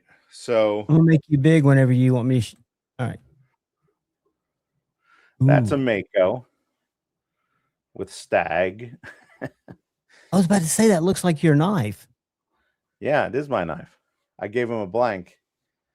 So that's Mokume Damascus. from another Pennsylvania guy. For One the of the bolster, early guys wow. with the pattern. It's hard to. I don't know if I can focus on that pattern. It's stunning. You can tell. Oh, there it is. Yeah. So, yeah. And the stag and red liners. Wow. So So it is was that just, a put away piece now, right? yeah, it's just a fun piece. My design and his style of knife making. It was just a fun little That is gorgeous. project. It is. It is. Man, if I had to put that much effort into each Mako, I'd only get out like 10 a year. But like you say, it's probably an economy of he does less, puts more, and charges. Yeah, this should be a $500-$600 knife. Yeah, I mean, just the materials. I can imagine what that stag and that what you call it, Damascus or Mokume or whatever you call that beautiful, because it's kind of a metal on the bolster, right? Definitely. Yeah, it's a Damascus on the bolster. Remember we were talking about the guy that makes Damascus for Cabot knives? Yeah. Yeah, I mean for Cabot guns. That's this guy who makes this. Robert Eggerling is his name. Robert Eggerling. And yeah, he's like, this is really detailed stuff. This is really nice. I haven't looked at this in a while. But yeah, it's What was his last name again? Eggerling. Edgarling. Egger, like eggs. AEGGERLING. Robert I'm just seeing if Eggerling. his work. Comes up. No, I'm not seeing him, but the Damascus that Appleby uses is impressive. That Texas, it looks like he's pretty. I mean, he's got a lot of covers. What's in the water in Pennsylvania that makes you guys all so talented? I don't know. We like to make stuff here. I mean, no doubt. There's a link to Eggerling. Although it's not, I don't know. I see it. Eggerling Damascus. Let me pull it up. I can pull it up over here. Let me share that. And he's you said Pennsylvania guy too? He's right down the road from me, yeah. But he's like 93 years old. Mosaic Damascus. He lives up on the mountain and like and on like an old school shop. It's pretty cool. I've been to his shop. There he is. A forge and everything. Oh yeah, and it's really unique patterns. Yeah. Wow. I mean, see what kind of stuff. And this is just materials that somebody could buy and use, or yeah. Yes. Okay. Yep. I got to buy a few more pieces off him just because he's getting up there. Would you use it for just specialty pieces or just to have in case you wanted to work with it? Use it for specialty pieces. They're usually small pieces, so I end up having to weld on more steel to the other side. I got you. Yeah, because they are very small pieces. I don't know how to get out of this screen. There we go. Is that him right there? An older gentleman? Him. That's up at his shop. I mean, so that's probably been done for generations that way. Or was he the first guy that started doing it? He was an early guy starting to make those patterns. He was an early guy starting to make those patterns. So he makes a billet like that, but then he cuts it. He like slices it like meat. And that's why the pieces are so small. Because it's not like a bar. So, Gary, was the market always knife makers or other people like gun makers? You said use it too. I mean, who was his market 50 years ago when he 50 years ago would have been knives. Yeah, it would have definitely been knives. But that looks over 100 years old. What is that? A press or a forge? Yeah, here's the funny thing. He's been doing it. He's like 93 years old. He didn't start till he was in his 50s. Really? Yeah. Was it a Yeah. passion project or just? I don't know. He's the type of guy. I mean, I don't know exactly the details, but he lives up there on the mountain. I get the sense he doesn't come off that mountain too often. Right. He's kind of like a fixture. He's kind of like a mountain man up there. He's just out in the country. I live in an interesting spot. I'm in the Lehigh Valley, of Pennsylvania, which is the third biggest metro area. And so to my east is Allentown and Bethlehem and Easton, like Bethlehem Steel, like malls, every kinds of store and everything you would want. And so you go that way, it's like that. If you go west of me, it drops off what we call it Pennsyltucky. It drops off to like Appalachia. Gotcha. Like very quickly. And so very rural, very impoverished. Yeah, it's not impoverished. It's just rural. Just rural. Yeah. You get far enough, it starts getting impoverished. But and he lives in that. You could be in the middle of the state forest up there, and you wouldn't. It's not. You could just drive a few. Like I said, he's only like 4 miles away. But civilization, but it's so secluded that it has a sense to its own. Yeah, he's out in the country a little bit, but it's cool. He's a cool guy. It's a cool shop, and he makes that Damascus. And he was one of the early ones. I wouldn't say he was the very first, but he was definitely one of the early ones making that. Anyone know anyone who customizes buck 119s or 117s? I'm sure there are people that do. I'm not aware. Are you, Gary? I know one guy, but he's way up in Canada. Kyle Noseworthy. He does buck 110s now. I'm sure if he does a 110, he'll do a 119 or fixed blades. Yeah, I would think so too. If he's got the capacity to do 110s, unless he's got too much 110s coming out of his lap. Yeah, he would probably do it. He does some nice conversions and stuff like that. It's just a matter of getting. He's got a YouTube channel. His name's Kyle Noseworthy. Look him up on YouTube. Yeah, I can look him up. Did you get that Toyota in Tools? Let me see if I can find him. But it's amazing. He's got a great channel too. And what'd you say is? Throw that out there one more time, Gary. Kyle Noseworthy. Or what is? Let's see if I can find him. I found him. I think 138,000 owner of KN Knives. That's him. All right, I'm subscribed. As a matter of fact, so here's Kyle. For those of you who are interested in getting some restoration work done, huh? I was just answering a comment there. He did one with Mammoth recently. I just clicked it. Buck 110 custom.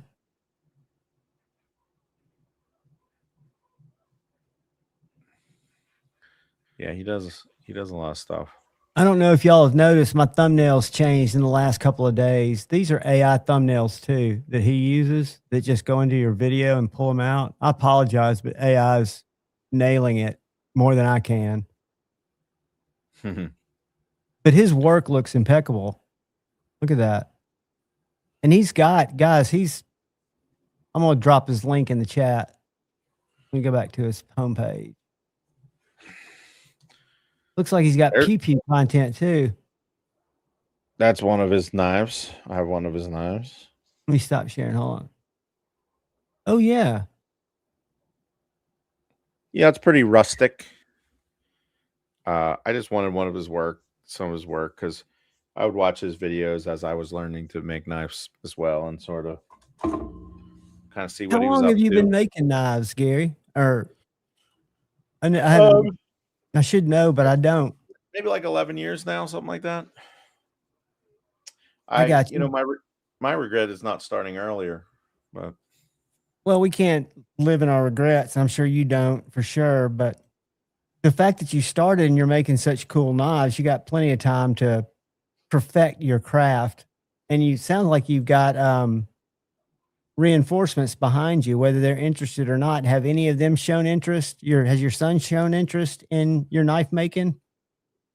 The oldest one, no, but he's a graphic designer. He's in school for graphic design, so there's certainly work he could do for the knife company.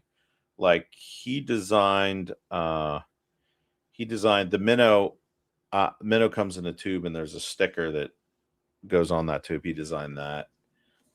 So his work might be in the marketing and graphic side of Very the business. cool.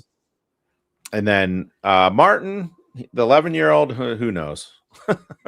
Right now, he could print you out of business, but from his bedroom. He could. Well, yeah, he was at the second day of that show, and this show was a little boring for him. So in some shows, I'm like the expensive guy. But in this show, I'm like the cheap guy. So like everything's expensive there. So at like the Lehigh Valley Knife Show, which is coming up, there's lots of local vendors. There's lots of guys selling like $5, Swiss Army knives. And Sure, because the place of entry or cost of entry for a table is much less. Yeah, it's like 40, or actually it's up to about 90, but still a lot cheaper than 800. But yeah. So how many people normally watch your Tuesday? Now, the last time I was on, there was like 25, 30. Today, there's only like 4. No, you're looking at we got 39 total. So I don't know. I've got 2 streams out there. I've got a landscape and a portrait. So there might be 4 watching the vertical. Okay. Yeah, if you're looking at the vertical, I've got it for mobile viewers. And if you go to the other, I think StreamYard combines it. We got about 37 viewers. And then on replays, I get right around 250. Oh, I see. Okay. I was like, man. StreamYard gives you the opportunity to broadcast it both ways. So when YouTube started pushing shorts to compete with TikTok, I guess, it was before I'd ever done a spoken word video on YouTube. I started making shorts, a little 15-second of just me opening a knife, and started a channel. So I did shorts exclusively for a year before I ever did a spoken word regular video. But I still do a lot of shorts, and that's why my channel gets subscribers. So in that vein, allegedly, and it doesn't happen anymore, but if you put your live stream out in that vertical format, YouTube would put it in their short stream, which would usually translate into a lot more viewers. The bad news is you get viewers like that crazy spam guy that came in. But I haven't seen any increase, a little bit, in viewership by having that format out there. But it does give people that are on a mobile only, allegedly, a better viewership experience, according to YouTube. But most of my viewers hate it. They always choose the landscape or the regular. I see. I must have just inadvertently clicked on there. So here's a fun knife story for you. When I was around 14, I was fishing a fair amount, and my parents would go camping, and we lived in a place where we lived not too far from a river. So every day in the summer, we'd be down the river fishing. So anyway, that's where I sort of developed more of the knife stuff. And back in those days, this would have been late 80s. If you wanted a knife, you were somewhat limited in the ways in which you could get them. So, absolutely. But one of the common ways, one of the big ways at the time, was the Bass Pro Shops catalog. Mm-hmm. You get all kinds of fun stuff on there. And so there was this knife on sale. And, in my teenage brain, bigger was better. And so this knife, I think at the time, was like $90. It was on sale, like it was $300 or $250 or something. And it says Heritage USA. It's Heritage USA on it. Look at that guard. Yeah, it's a Western, I believe. I believe this is made by Western. And it's 10.95, which, in my youth, I didn't really understand what the difference between carbon steel and stainless steel was. But yeah, it's like a nickel silver guard. I mean, this So is it looks really nice. amazingly well taken care of. It is. I want to buff it out even some more to get it back to its original. But I have no idea. I'm almost positive this was made by Western. And you know what Heritage USA was? No. This is a quiz for the 80s people. Anybody in the comments know what Heritage USA was? Give them just a second to see if somebody throws it out there. See, that's the quiz of the night. I'll give you 4 of my custom knives. No, I won't. I'm only kidding. I'm trying to think, because that's my time period, and Heritage USA doesn't ring a bell, but it makes me think back of a catalog or something. You will know it when I tell you what it is. Nobody's throwing anybody out there. You got 10 seconds, or your answer doesn't count. 8, 7. All right. Go ahead, Gary. Heritage. Well, here's another organization that you may or may not know. Do you remember the PTL network? PTL. PTL stood for Praise the Lord. The Lord. Yeah. So, and it would go late at night, right? Jim Baker, Tammy Faye. Tammy Faye and Jim. Baker, yes, I do.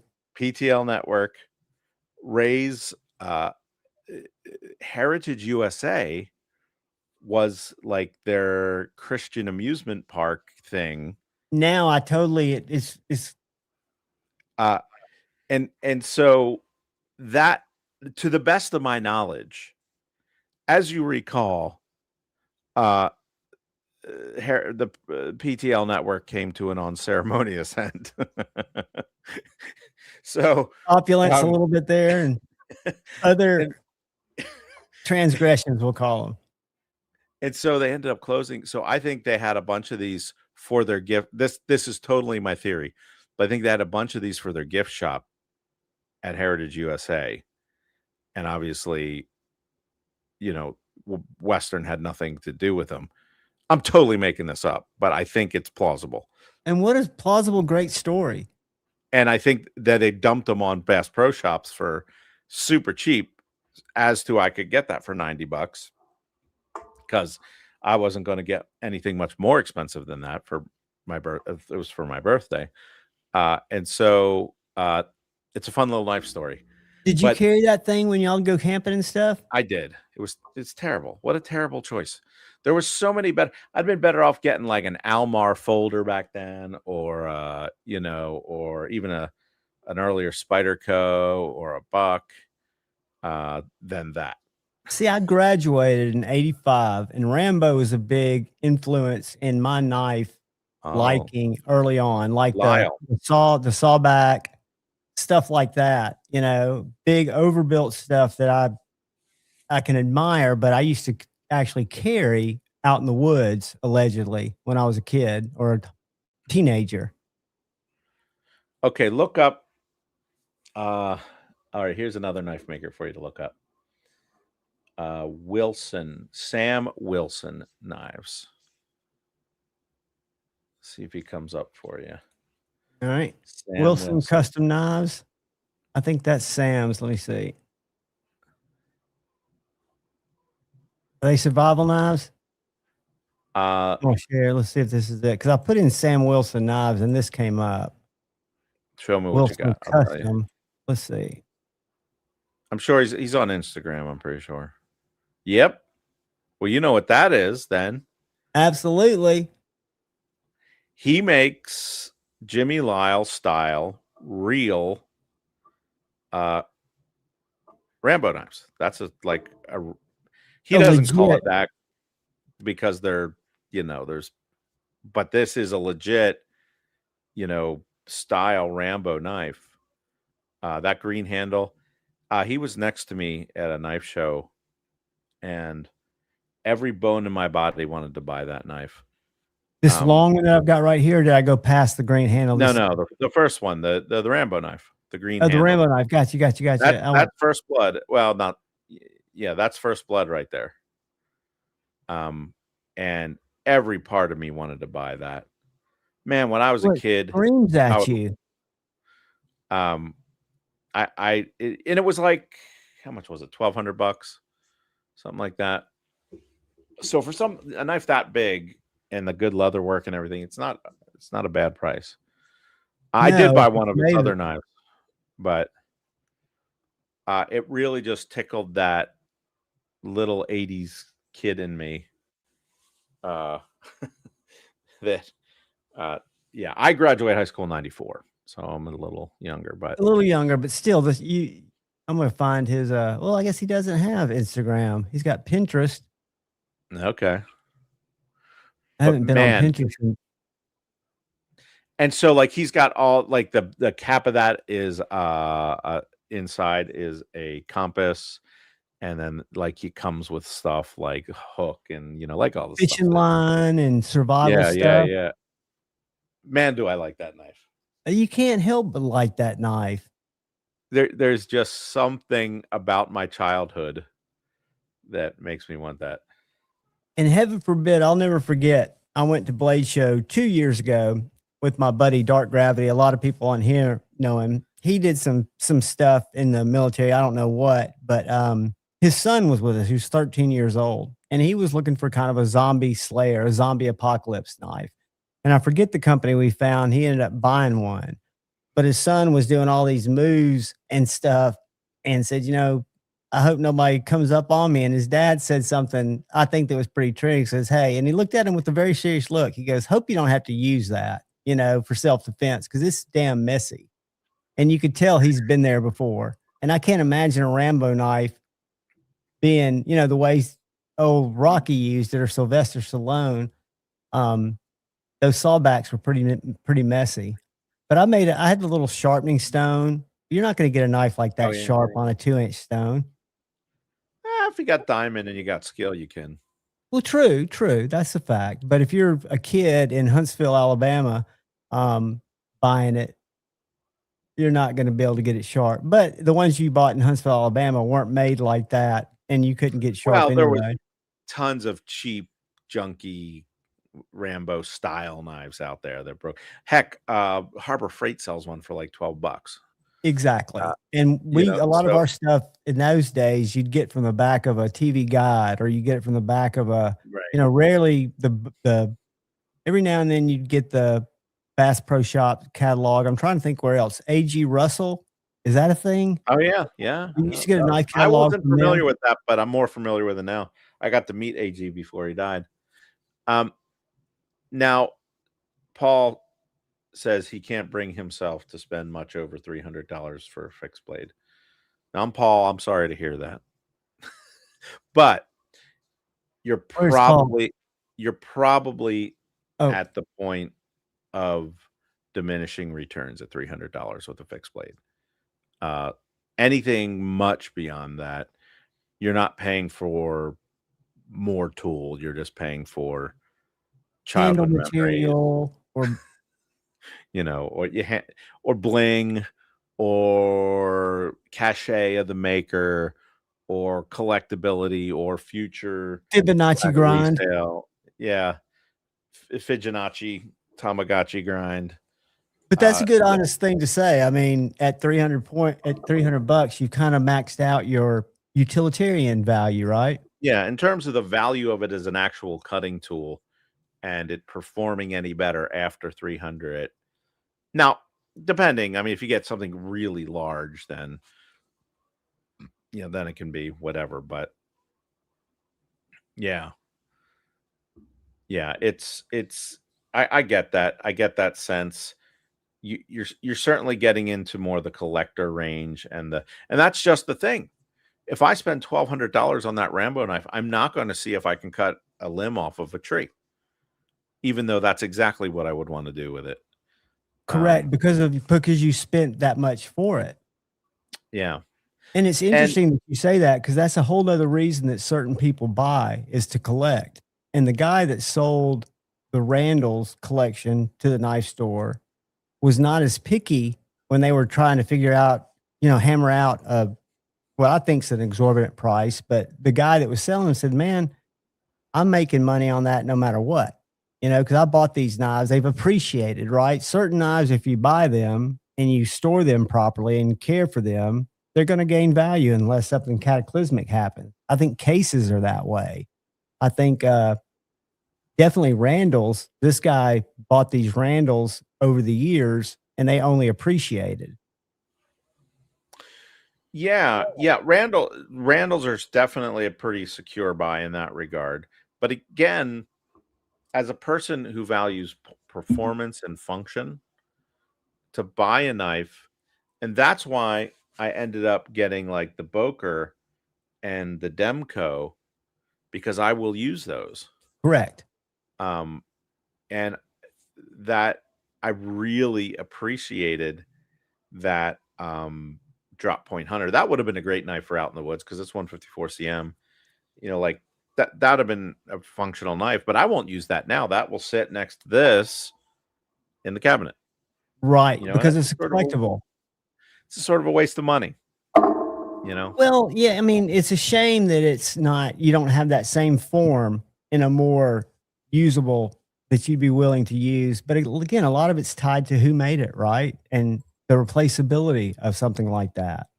Yeah. So I think there's a place for both, but I think your focus, speaking of utilitarian, here comes a killer into the frame. Nobody can see him because there's his tail. And it's nuts. He's about to jump up on that cat right there has got a head the size of a cantaloupe. He's pretty much a wild cat. But anyway, he's gone now. I can breathe. I get nervous with him around. But I do let him in. Yeah. Here's another knife from my past that this is probably a knife I got when I had the Blue Ridge thing when I was in college.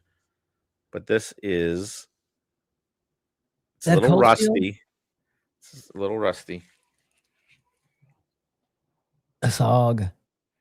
Yeah, old school. I never used this for much of anything.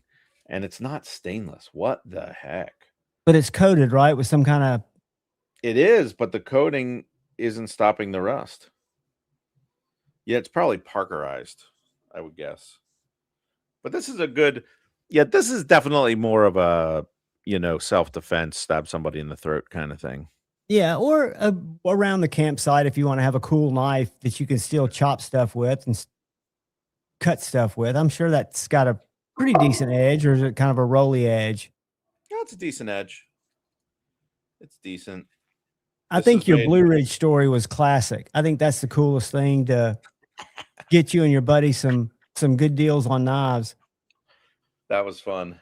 That catalog is obnoxiously thick, and they've got a website too. But the fact that they keep printing catalogs to me is, why not just save that cost? It's got to be in the... Who's ordering from a catalog? I mean, come on. Well, somebody, but most people not. When I think the people that own a lot of these knife stores are older, and maybe they start looking through, because I don't think you can order through the catalog, but I think they like thumbing through it because it's the pages on this big thick ass thing you can tell have been thumbed through quite a bit. And it's something that I guess a knife store goes back to and orders and decides if they want to try something different. I've learned that they view space a lot differently than I do. They look at it, what you can display space, and what that's going to yield in return. It's totally different than the way I would have thought a knife store looked at what they carried. Brick and mortar, yeah. that is. Yeah, and it's always tricky figuring out what people want, and it's always tricky finding out what people got. Did you guys follow the Survive Knives saga? I came in on the late side of it, and ironically enough, coming in on the late side of the drama of it, there was a knife when I first started working. Had I known what it was, I would have brought it home and reviewed it. It was a Survive knife because I ended up selling it like my second week there, and it was extremely well-made knife. But the fact that there was a physical survived knife in that store, a order that had been fulfilled, made me think of how many went unfulfilled for that one knife. But a heck of a specimen of a big knife. I forget the model name. It was in an unassuming box with a USA sticker on it. We'd bought it secondhand. This is not a big knife. It's a mid-sized knife, though. That's a survive, isn't it? Yeah. Wouldn't you say it's a fantastically well-made knife? Or it's good.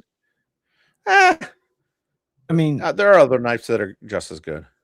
Really? Okay. I've heard people say that he was a great maker, but a terrible. He wasn't a maker at all. He was. Did he just have it done, or other people?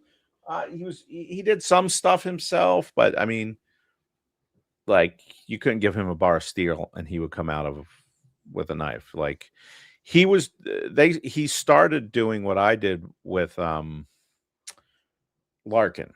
Started doing that way, but he was displeased with Larkin because he's sort of a detail freak kind of guy. Mm-hmm. And so then they wanted to try to move it in house and blah blah blah blah blah. And anyway, long story short, they started getting behind and they were taking full price orders up front. And they were getting further behind. But what he would do is take finished knives down to a local brick and mortar shop down below Gettysburg in Maryland and sell them to them.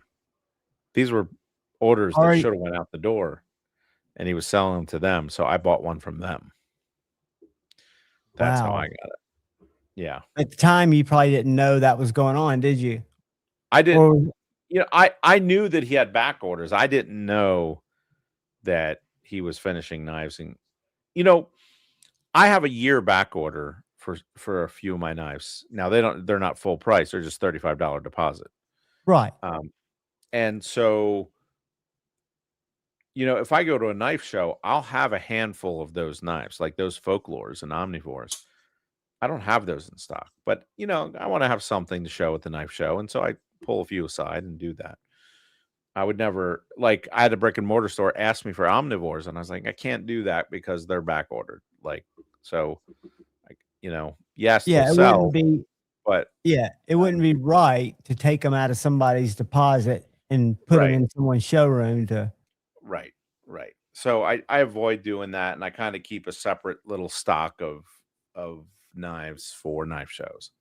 And so anyway, Survive was doing the opposite, and they got to the point where, yeah, they became, actually, it's one of the biggest scandals in the knife world. And yeah, and that one guy got pulled into it who's got a channel and was going to try to save him. Tactical. Yeah. Yeah. I helped John from Heavyset Tactical. I kind of helped him get his knife business up and running. Showed him what grinders to get and how to do it, and not as much how to do it, but more like what to get, where to get it, and how to approach it. And he was actually making some pretty good knives. And then I don't know, he's got personal stuff going on or what. He just sort of disappeared. Yeah, it's one thing that I've noticed just talking to a few of you guys is you seem very willing to be cooperative as opposed to being gatekeepers in a way. And I'm sure there's some that are more gatekeepery, but talking to people like you, Jacob, I can't remember the first name of the guy from Carry Development. Because like when I walked around with my buddy Edgy American Blades, who you met, I apologize. The cat just stepped on the soundboard. Can y'all still hear me? Yep. Okay, good. It doesn't look the same, but they were very willing to help him with questions he had about making sheaths, what to get, tools to acquire if you wanted to do it on the cheap. And that's refreshing to see. And one of the things that Jacob told me from Very Good Knife Company, this was during the show, he walked around his table. He said, if something happened to me and I walked out and got hit by a bus, if I haven't shared what I've learned, that's all gone to waste. And I thought that was kind of a refreshing way to look at a skill like putting together knives and selling them. Because there are a lot of guys. I've got knives from a company. I don't know the history behind it, but Servant Knives. Are you familiar with them? No, no, not Small maker. I've entirely. got 2 of his knives, and he went away. I don't know if it just wasn't viable for him at some point. This is just one of his mech fighters in 3V. Okay. But I think it's a tough business, and to have people that will share their experience, whether it's been good or bad, to keep people from making similar mistakes. I think that's commendable. I think that's awesome. If Shane was here, my buddy Edgy American, who'd never heat treated a knife before, he was having them heat treated off site because of back orders in his small business. He had to get a heat treat oven and reached out to Alex Steingraber, who he'd never had a conversation with before about a certain metal magna cut.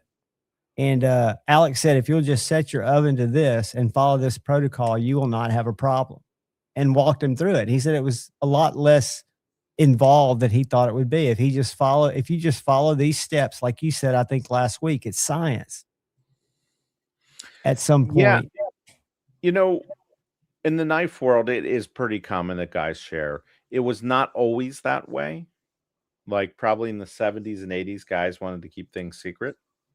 Proprietary type information stuff. Yeah, and some of those guys, you know, I didn't know them like the Lovelaces and some of them, but they were pretty cantankerous from what I understand. Right. They could be pretty difficult. So there was more of that. I don't want to tell you how to do it, but I might tell you, but not you, kind of thing. Right. And so that's very different now. It's a very open community. You know, and it's not as competitive because we all know that people are going to buy more knives anyway. So, yeah. I think it's it's awesome. And I think from the connections that you have, you're learning as much as you're sharing, it seems like. I mean, because it comes back to you. The universe provides, right? I mean, if you get in those circles where you're sharing knowledge, it would be helpful if you're getting good information back too that you can use to help shape what you're doing or give you Yeah, I aha mean, moments. I have a lot of back and forths with like Laren. Like I message Laren Thomas relatively on a regular basis. And so, you know, he's accessible and so there's a lot of cool things like that that other industries would not be that way. Right. So yeah, definitely definitely a cool industry in terms of sharing without question. Yeah, I agree, Todd. And there are some guys that'll look out for each other. And I think it's equally, you see some of these guys unfortunately disappear because, in my experience, some of the best makers aren't the best at figuring out how to run a successful business or a sustainable business. It takes a different type of, I guess, acumen or brain power. I do have a tried and true that I traded Shane a Spyderco for, believe it or not. And then I had Master Joda at Lancelot Leather make the sheath for it.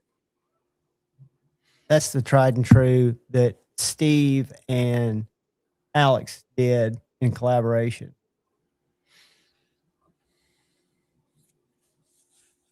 I'm scared to sit on it though. I'm a back pocket carry guy. And when Lancelot Leather made the sheath for me, we measured my back pocket to see how to place that clip. But I don't know if even my little ass on K390 is a good idea, as thin as this is.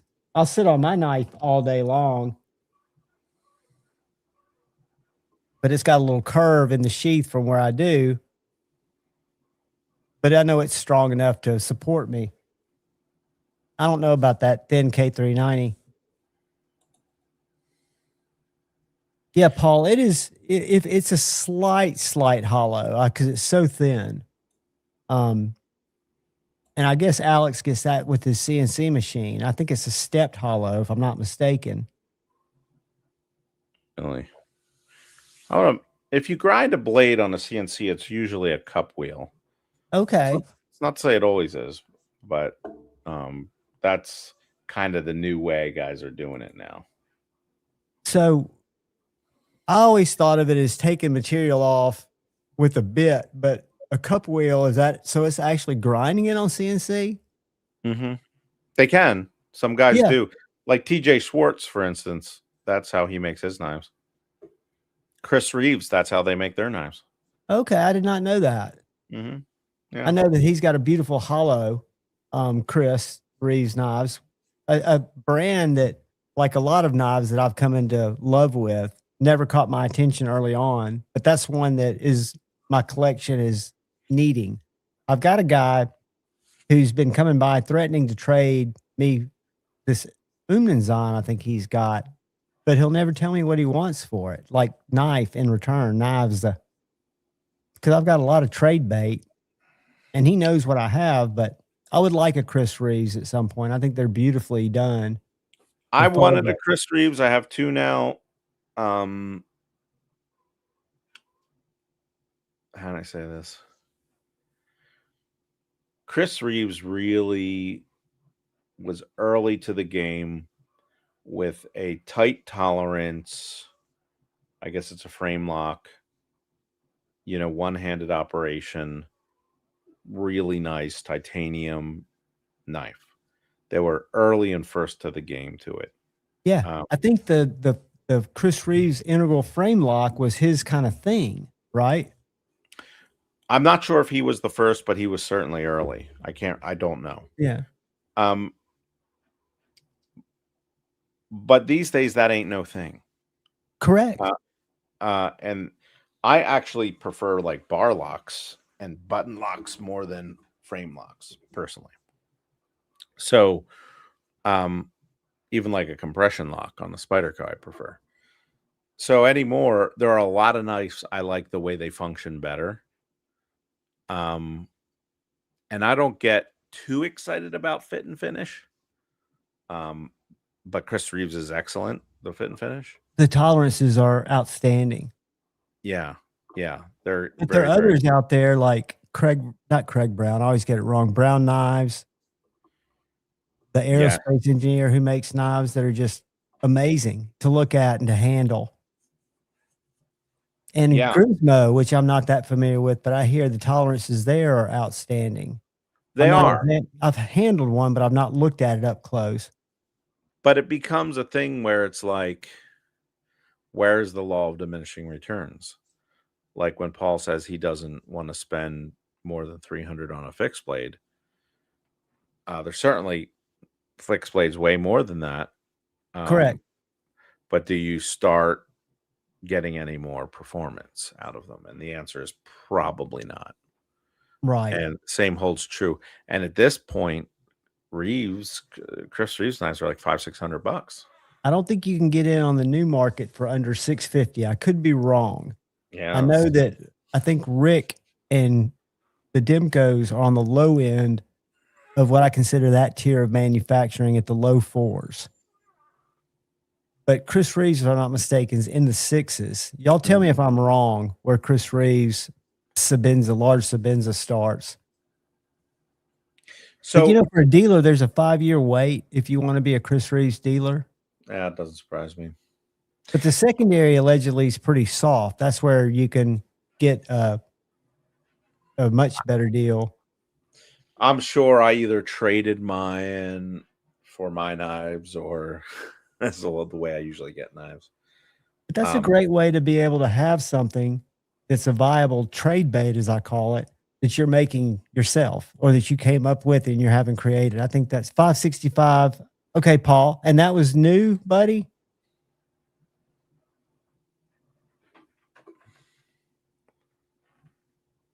I know, way surprised. I've got some crazy chatters. It's funny. And you don't like anytime you have a thought, you do not have to sugarcoat how you feel about it. It's just always shoot it straight. I think I think there's some makers out there that are overpriced, but at the same time, who am I to say if the market's delivering them enough buyers for them to stay in business, they just might not be right for me. They're evidently, yeah, I think you're right, Todd. That sounds right. I just got the 22 and it was about that much. Of course, not for me, but yeah. But yeah, that's what they go for. Yeah. And it's a lot of knife at that price, if you ask me. A US made Revolutionary lock. Yeah, That's the clip gorgeous. really cool. Like to me, for $450, I'd rather have this for $450 than a Chris Reeve for 100 more. Yeah, 100 more. Now, some guys are really into titanium, and it's a cool material. I just, I don't know. It's heavier. Doesn't excite me. It's not. No, it's lighter than G10. Is it lighter than G10? Oh yeah. Mill Heavier titanium. than aluminum, but lighter than G10. I guess because you can eliminate that steel liner. Well, that too, but just pound for pound, inch for inch. It's a little lighter, but so there's so many other choices when you start to get like I have a dealer that wants to order about 15 knives, and I'm gonna put part of that order into a TRM with titanium scales, a Bulldog with titanium scales. So very good choice. A Bulldog with titanium scales, it's a $400 knife.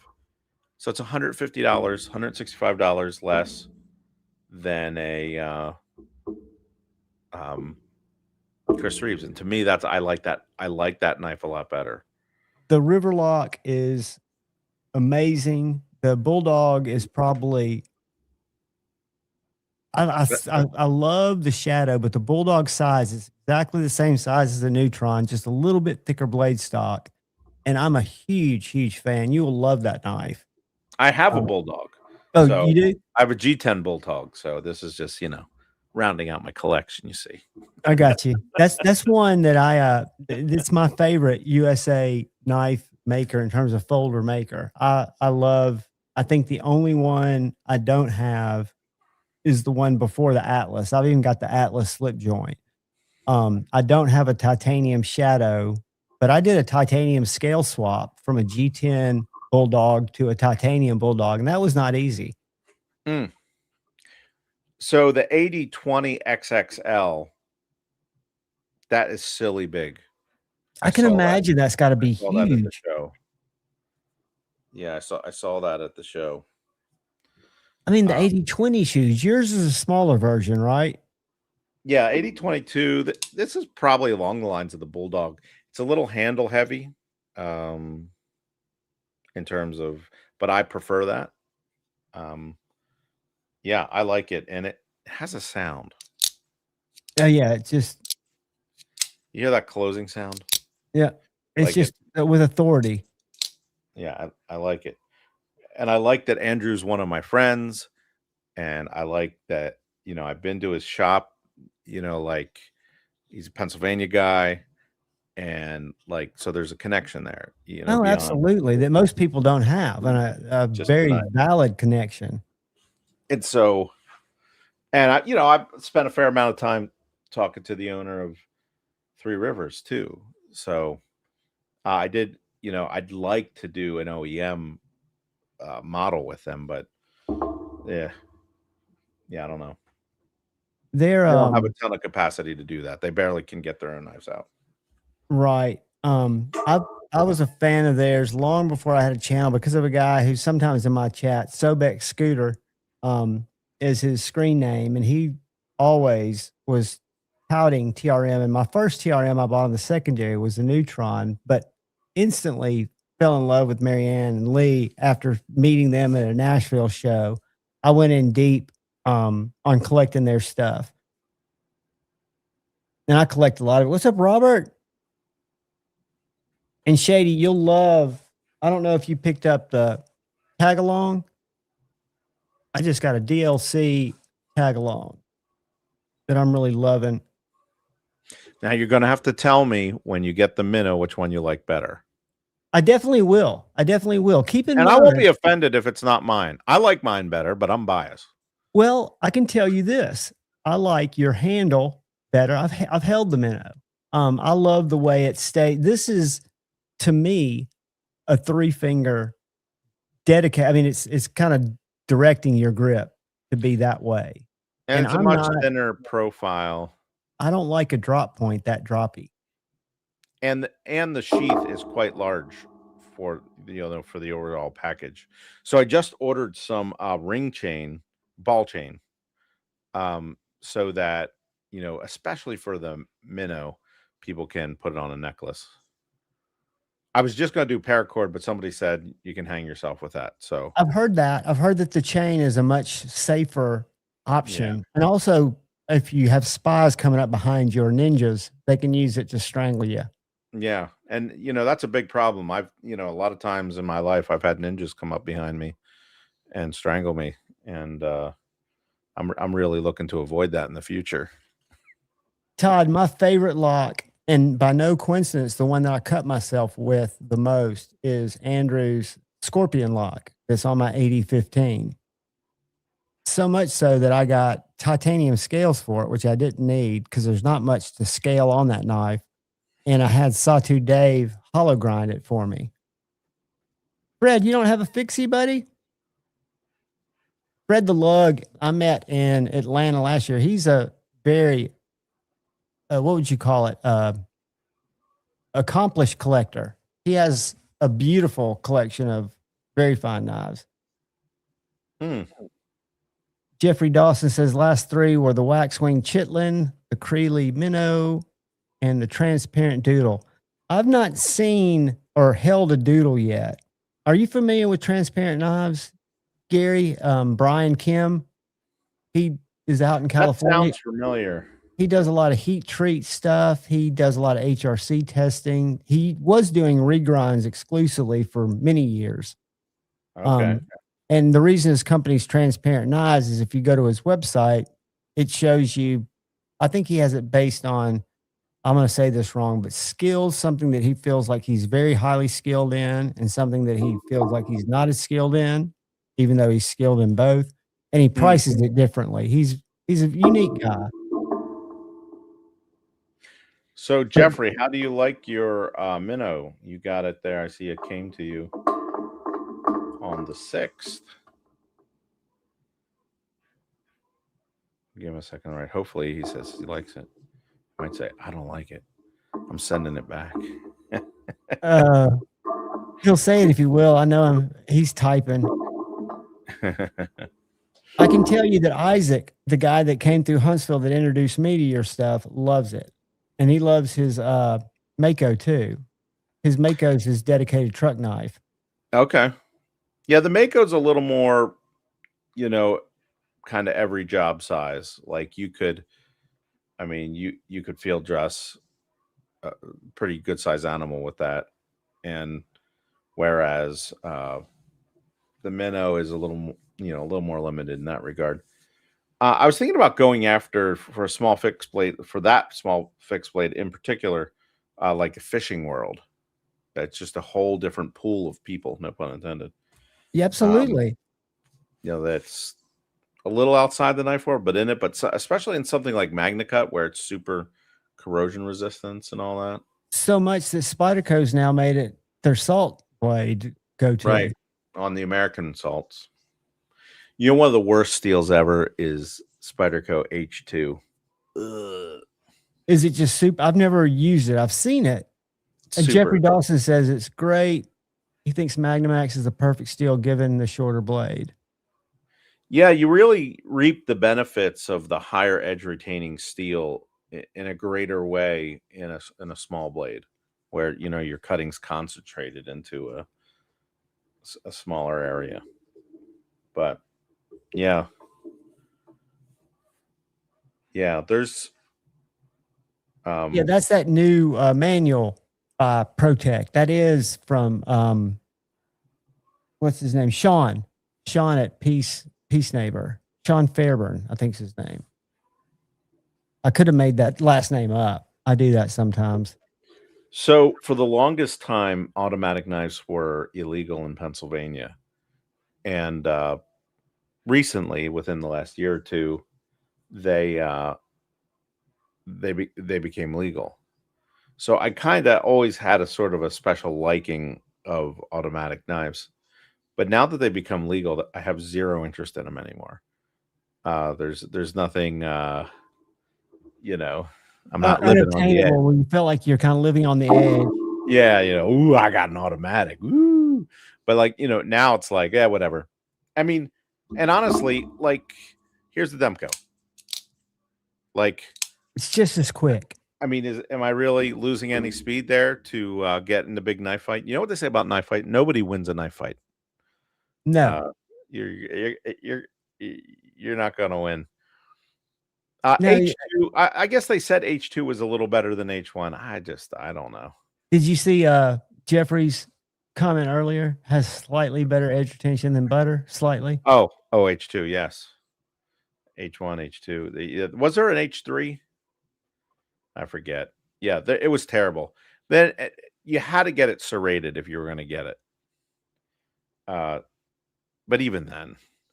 So the Japanese knives have the H series steels, Magna Cut, and then they also did LC200N for a while. Yep. And which I is think a good choice also.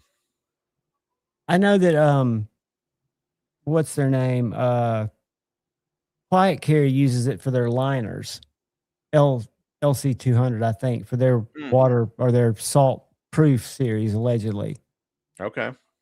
Yeah, I like automatics, but for me, I prefer a manual just because of the way it functions. I like closing a knife as much as I do opening one, if that makes any sense. I really like ProTech manual. So like the Malibu, and there's that other model. They've got the Malibu, which was my first. They've got the what's this called? Hell, I've got it right here. Mordax. And then they've got the T300 or the T3, TR3. And then they've got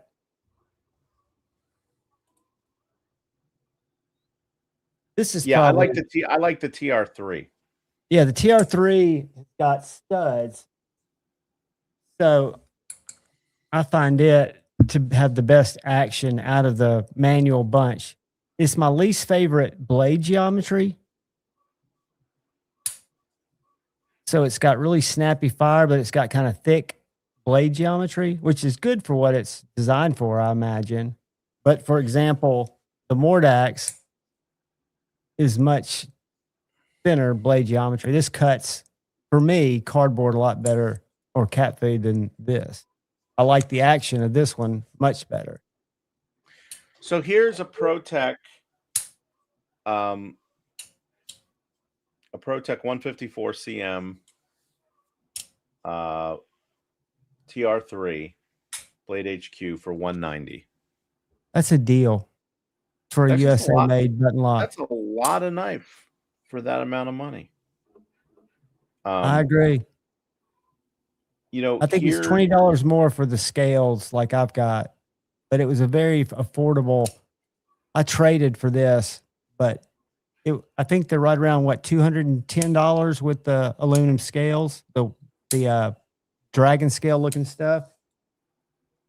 I don't know what their dragon scale.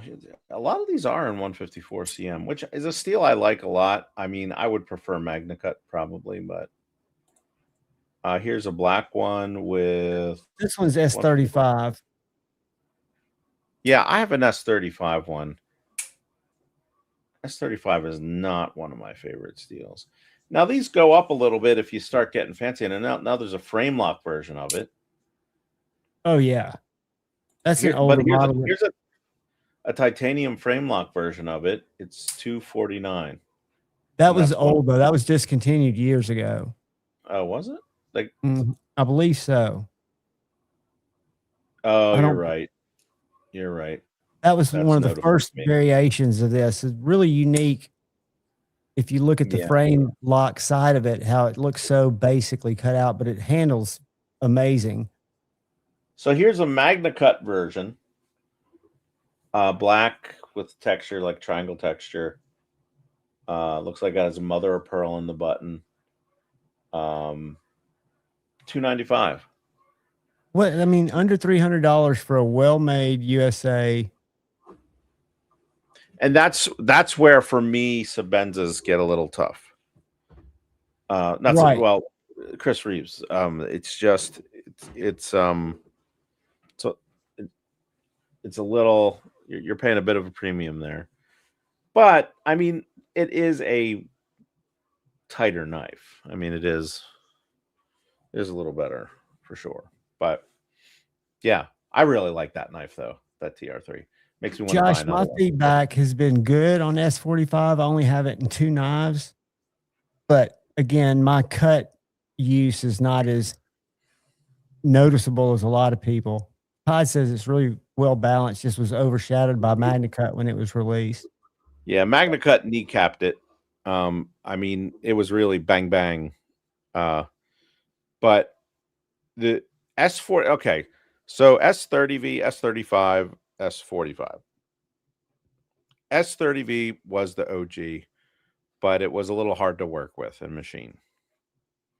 So S35 came out to be easier to machine, but it gave up some edge retention in the process.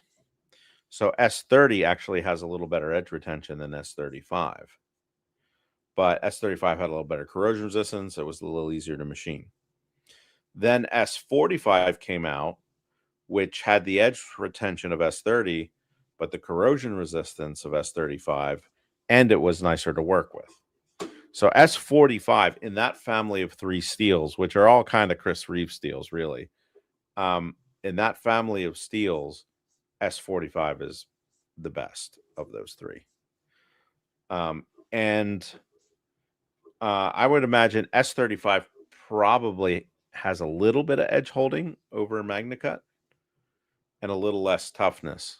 So, you know, if I was looking at a blade in Magna Cut or S45V, I wouldn't really look at them in a different light, especially in a folder.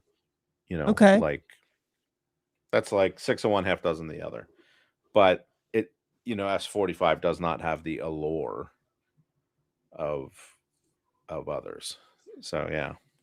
And that's Yeah. kind of something we've done to ourselves talking about it. Do you think, Yes. I mean, is that where that allure comes from? It's just the marketing, you know, it's a cooler name.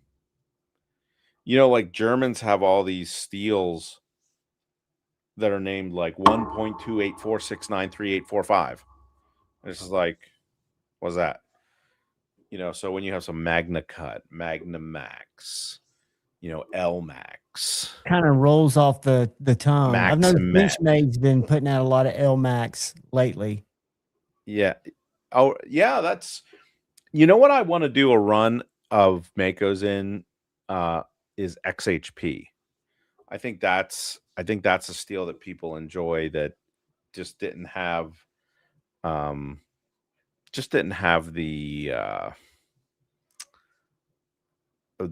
run that it should have because of Carpenter's inability to. Carpenter, another Pennsylvania company right down the road from me. They just didn't, they couldn't keep it in supply, but now it's in supply. And so I think it'd be cool. What's my favorite steel? Oh boy, I don't know. I think Magnamax might be one of my favorites for a while. I really value edge retention and corrosion resistance. And Magnamax has both of those. Toughness, I value if the knife requires it, but most folders or knives the size of a Mako or Minnow do not require a great deal of it. And I don't abuse my knives either. Right. You use them for their intended purpose. Yeah. Yeah. Yeah, I love XHP too. 204P is basically I think that's just 20 CV.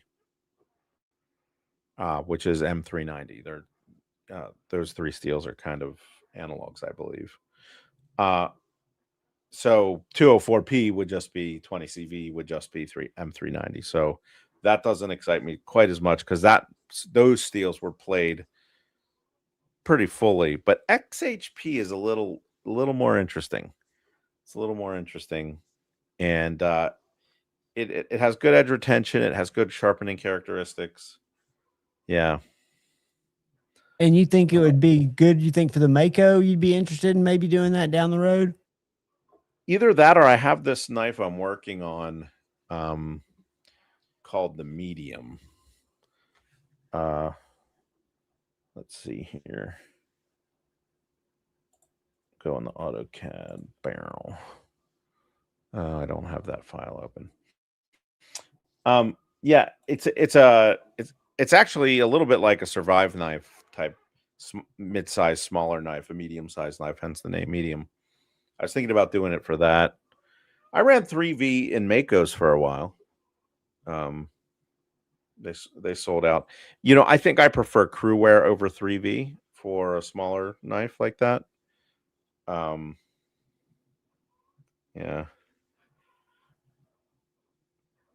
Todd Carr's always a wealth of great information in the chat.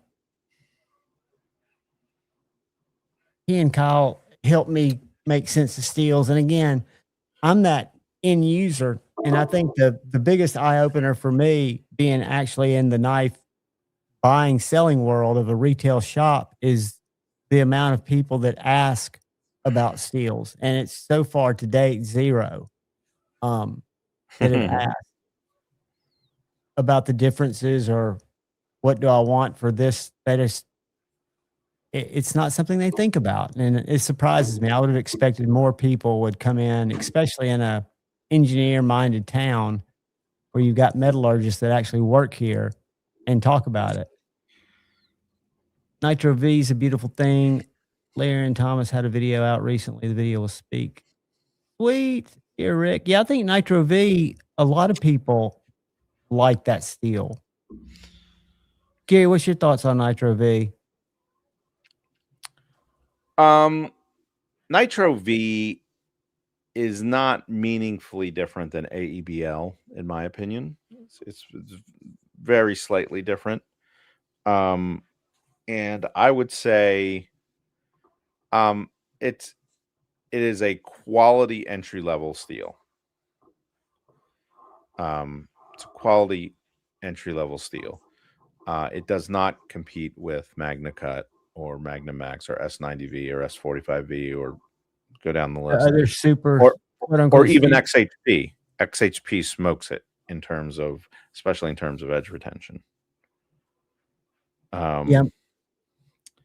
Just looking up, I thought, I could be wrong. So let's see. Yeah, XHP is not a spray form of D2. I believe XHP is a little more closer to it's a little closer to 440C or CPM 154. It's along those lines. But it gets up, it's 16% carbon. I got one of these stink bugs in here. It's driving me. It's got like D2 carbon levels, but 440C chromium levels. Otherwise, it is relatively similar to D2 outside of 4% more chrome. And being, is it spray form or is it actually a particle metallurgy processing? I think it might be a particle metallurgy.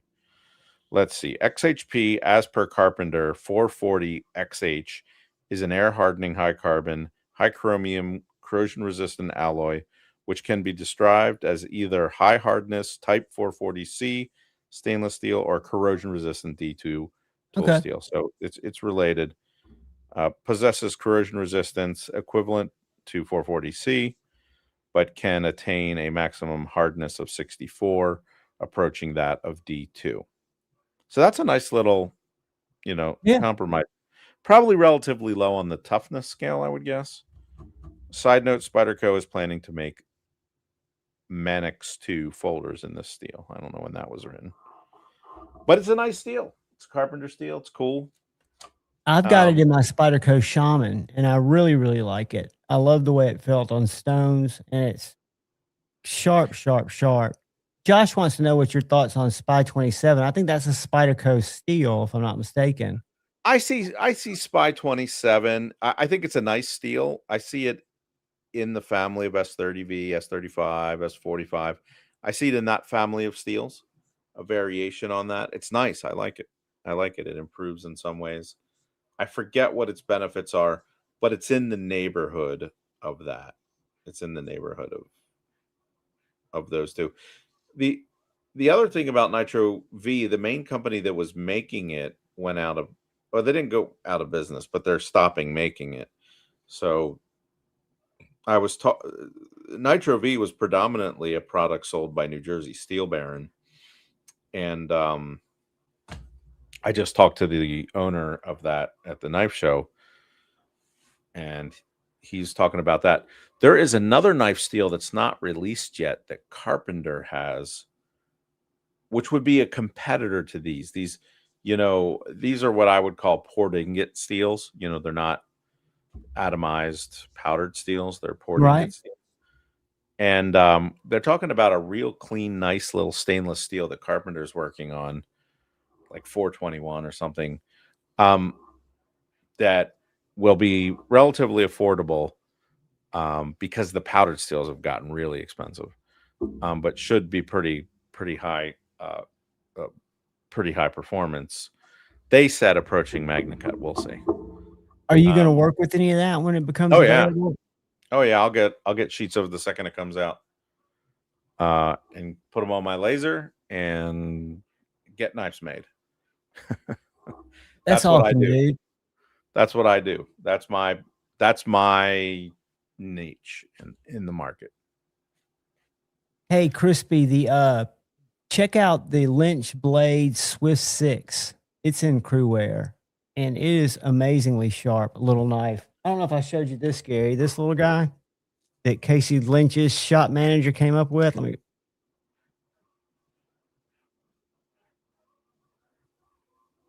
That's Crewwear, about 1/8 of an inch thick, maybe a little thicker. Yeah, I like Crewwear. So Crewwear 3V and 4V are all in the same family. It would be 3V the toughest of that family, 4V the highest edge retaining of that family, and Crewwear right in between. But there's just something about the formulation of Crewwear that makes it really nice to sharpen. It gets I love the way it feels on a stone. And somebody mentioned up here, is Z-Wear in that family, or is that a different altogether? Z-Wear is, I believe, Z-Wear is, I believe, Aerosteel's version of Crewwear that Zap buys and relabels. See, the Z-Wear, Z-Tough, like these are terms, these are made up terms that a company that Zap, a company that buys steel and resells it, that it's just marketing terms. So Z-Wear, and now that Aerosteel is, I think Z-Wear comes from Aerosteel. I'm not sure. Maybe it comes from Bowler, but it's an equivalent to Crewwear.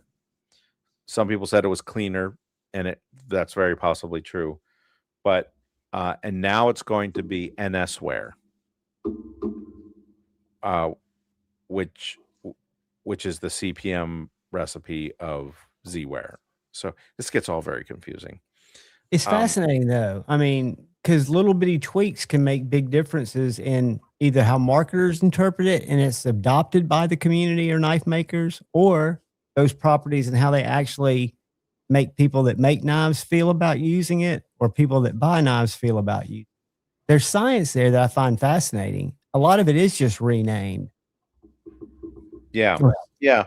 So like 14C28N, AEBL, Nitro V, they're all very similar steels.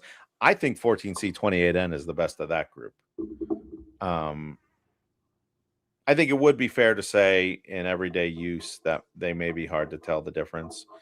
The addition of the nitrogen does add some benefits to 14C28N that AEBL or Nitro V do not benefit from, but it's not a lot of nitrogen in it, but it's enough to make a positive difference. But that would be my choice. I just made that breaking knife I made was in that steel. But again, all three of those are what I would consider entry-level steels. They're going to have, but I would say like, well done AEBL or one of those three steels is way better than the 420 HC that Buck uses, that, Case Knife uses. I mean, It's those been are used forever, and people really, swear by it. yeah. They don't know better, I guess, or haven't experienced better. But Yeah. people come in and they talk about that steel because they know about it. What's cool is those slip joints that are going to be made of Magnamax. That's going to be a very interesting, going from 420 that has like a max hardness of 54 to 62 Rockwell super high vanadium content. You probably never need to sharpen it, Gary.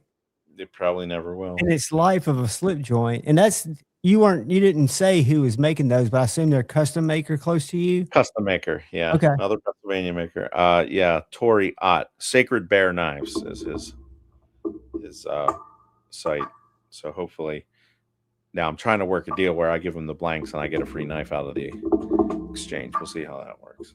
I think he was up for it though. Sacred Bear Knives. Sacred Bear. Let me share this right here. Tell me if this is him. We'll look at it because it looks like he makes some beautiful knives. If this is, he does. He makes some fixed blades too.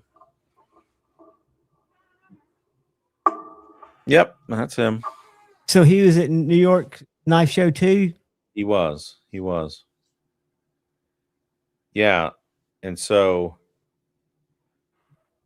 yeah, like that clip is one of the ones I cut out.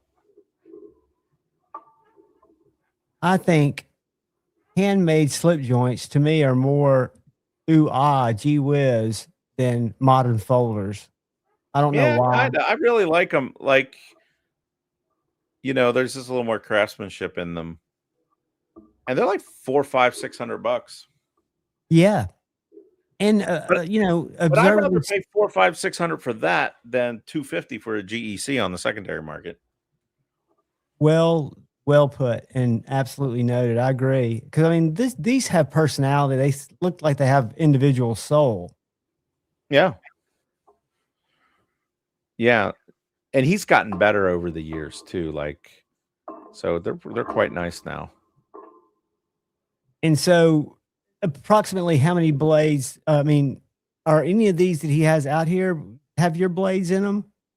Have you already started doing that? Or is that something that so that one right? Go down again. That one in the middle. Yeah, that one. I cut out a bunch of those. And then he has one called the Kronos. It has a harpoon blade. See if you find that. Let's go down. Oh, right there. This the one? Green one. The green one. Yeah, I see the harpoon in it now. I missed it the first time. Yeah, that's a cool blade. I cut those two. Those are two patterns I cut out for him. Yeah, the thing with slip joints, it's like, man, if I made slip joints, I would get like 300 blades out of a sheet of steel. Yeah, but you'd get a lot of gray. I mean, I can't imagine trying to. Have you ever taken one apart? I took a Dragonfly apart and tried to do a scale swap on it. That's a very Pena-esque, cool looking blade. I say Pena-esque because I'm only familiar with, I'm sure it's a historical blade shape. Nice Warncliffe. Yeah, but how cool to have a traditional slip joint with a not yet released steel. There's a better look at the harpoon blade. Yeah. I mean, I think that's the best of both because his are pinned together. They're not screwed together. So you're getting traditional construction, beautiful materials, and the best steel possible. He does screw some together. He does do some of those, but I would prefer it just to be traditional. It's just such a contrasting, just Ideologies, really. You've got here's the screwed one. You're right. Yeah. I mean, you've got traditional everything, but using space science metals. There's some of his fixed blades. yeah. I like his slip joints better than his fixed blades. Very cool stuff, though. And I think it's awesome that it gives you, I mean, instead of having to make pry bars or something that you could make with those cutoffs or whatever you'd call those areas you can't use in a sheet. Yeah, I'm just glad to not throw away good steel, you know? Exactly. Especially that steel that I have to beg and, cajole and, all that. Rothman knives. Well, brother, I think I need to get to bed. Hey, man, you don't know how much I appreciate you lending your expertise, and I call it expertise because it's much more than I have, and I know you'll consider it. You're just on the journey, but I appreciate you stopping by, dude. You're welcome anytime. I love having your info here. I hate that Kyle's sick tonight because I think y'all have good conversations because y'all can actually have dialogue about this stuff and understand each other. I'm just a student. Josh says, thank you for the class. Yeah, it's just fun stuff. It's just fun to talk about blades and that journey. And I've picked up a fair amount of knowledge over the years, but there's a lot more to be picked up. Yeah, this might make me want to make slip joints. Maybe I'll keep one of those blades myself and make a slip joint. I know you could do it. Yeah, I know you can do it.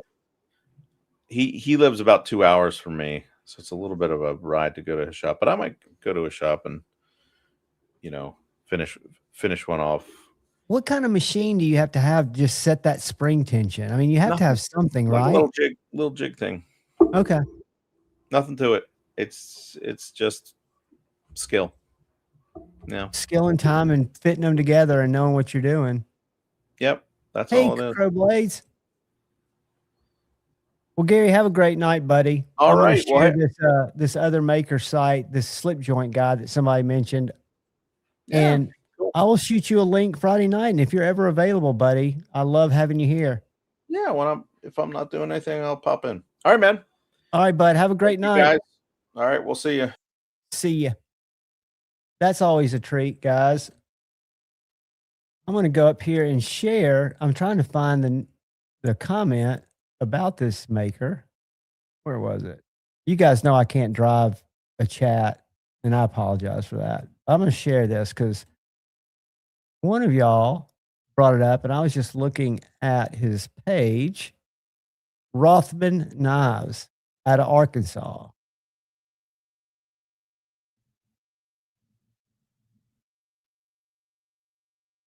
And it looks like he's got a line of slippies.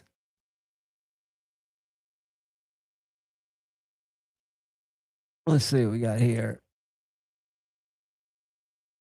I love those grinds.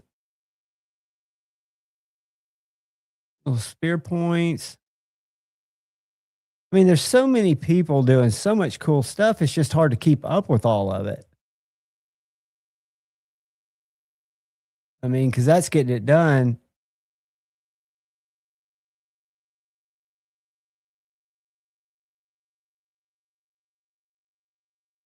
Yeah, I mean, traditionals to me are a totally different animal.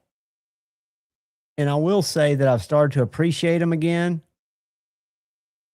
working around them. And I think it's because the buyers that come in and buy the cases, for example, and we get GECs too, they're just so passionate about them.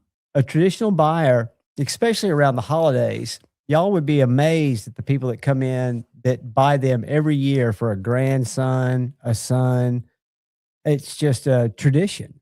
And I had a guy come in. Thanks, Richard. I had a guy come in last week looking for a single blade slip joint.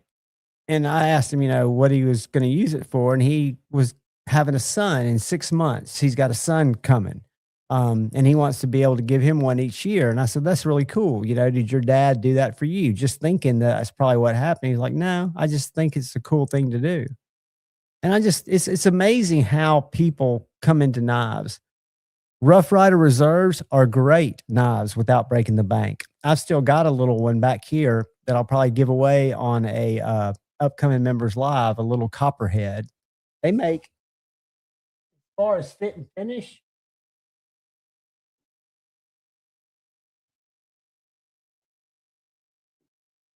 and I'll tell you who else.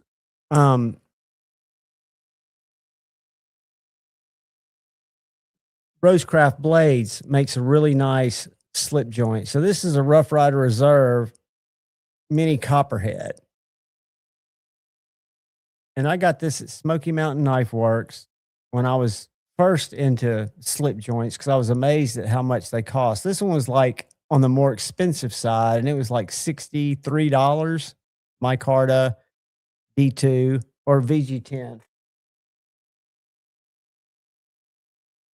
D2. And all the Rough Rider Reserves, which I think are made in the same place as the Rosecrafts, have good walk and talk. All of mine have been very well centered. But then for the same money, I found that if you go to a case dealer where you're not just buying them online, Case can make a very nice slip joint with excellent. This is if I'm not mistaken, a mini single blade trapper, Warncliffe. And this was like $90, I think, in stainless retail. And then the last one that got me excited, that still got me excited because I'm probably going to get a carbon steel version. Nope. I'm carrying today. I cheated. I'm carrying my Feel Good Jack, which is a fantastic slip joint. I know a lot of people have mixed feelings. As a tool, I really like this thing. It's super sharp. But what I was going to show you guys, the one that I have been carrying is my Cheetah Cub. This is a knife that Case brought back this year. I don't like this is Kierknight. The only reason I have this color is because this is the one that was still available. But check this out. Got that swing bolster, the lock back, and it's a Zippo, i.e. Case. I didn't realize that, but Case is owned by Zippo. And I think that's a really cool little knife. It didn't come super sharp, but I've got a little Victorinox hand sharpener. Patty's Potato Peelers had a video on it. I bought one a while back off Amazon, and it's a great way to get your slip joints, if they don't come super sharp, good and cutting sharp without putting them on a control or angle system, something like that. But the Cheetah Cub and other Case knives that I work around every day have gotten my attention. I'm going to show you guys another really cool knife that Big Idea Design Company sent me to check out. This is what I consider an understated, elegant, perfect little gentleman's folder if you're right-handed. Even though the clip is reversible, it has 2 screws that hold it together, one there in the pivot. It's titanium, open back, except for a back spacer. and it's just a small little M390 slip joint. Not slip joint, modern folding locking knife. The same size.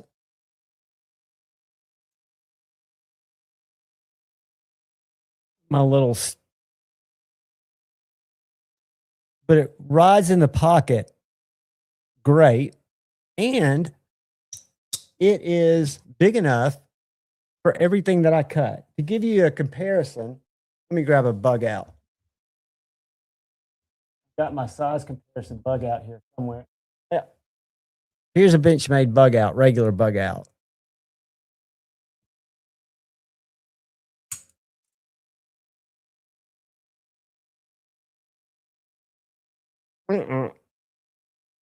So it's a little bitty titanium M390 knife, but it's every bit of knife that I need. Even when I'm breaking down cardboard with it, it's got great blade geometry, thumb studs, frame lock, just simple little knife. It's called the, I think it's called the Signal. I haven't reviewed it yet. I've just been carrying it. But it is a clean little EDC folder. I'm a big fan of that knife. Richard, slip joints are, I didn't carry them for a long time. Now I carry 3 knives every day. And I don't use 3 knives every day. I carry a slip joint in my left pocket with my flashlight. And the flashlight that I carry, the guy I work with told me about it. It's a $35 Emsir, EMSIR. And it is made by a guy it's got one of the most complex button activated menus. So it's got a lot of settings that you can use. I've got it where you turn it on and you turn it off. And what's cool, I don't know if you can see that glow. After I turn it on, watch, I turn it on. I turn it off, it's going to have LED lights that glow. It's glowing blue. Then it turns off. Turn it on. If I hold it down, it gets brighter. Hold it down again, it gets not as bright. Turn it off. Got my little LEDs. Now they're green. But this is a cool little light. I carry it every day. It's powered by a single 14-something battery that's similar to a AAA size. And I carry a slip joint in that pocket along with my front pocket wallet, which is I was testing one of those hard wallets. Now I'm just carrying a CountyCom little RFID minimalist wallet. Carry that in my front pocket with my slip joint and my flashlight. And then in my left pocket, I carry my primary folder. Today it's the Quiet Carry 9. Fantastic knife. I love this knife.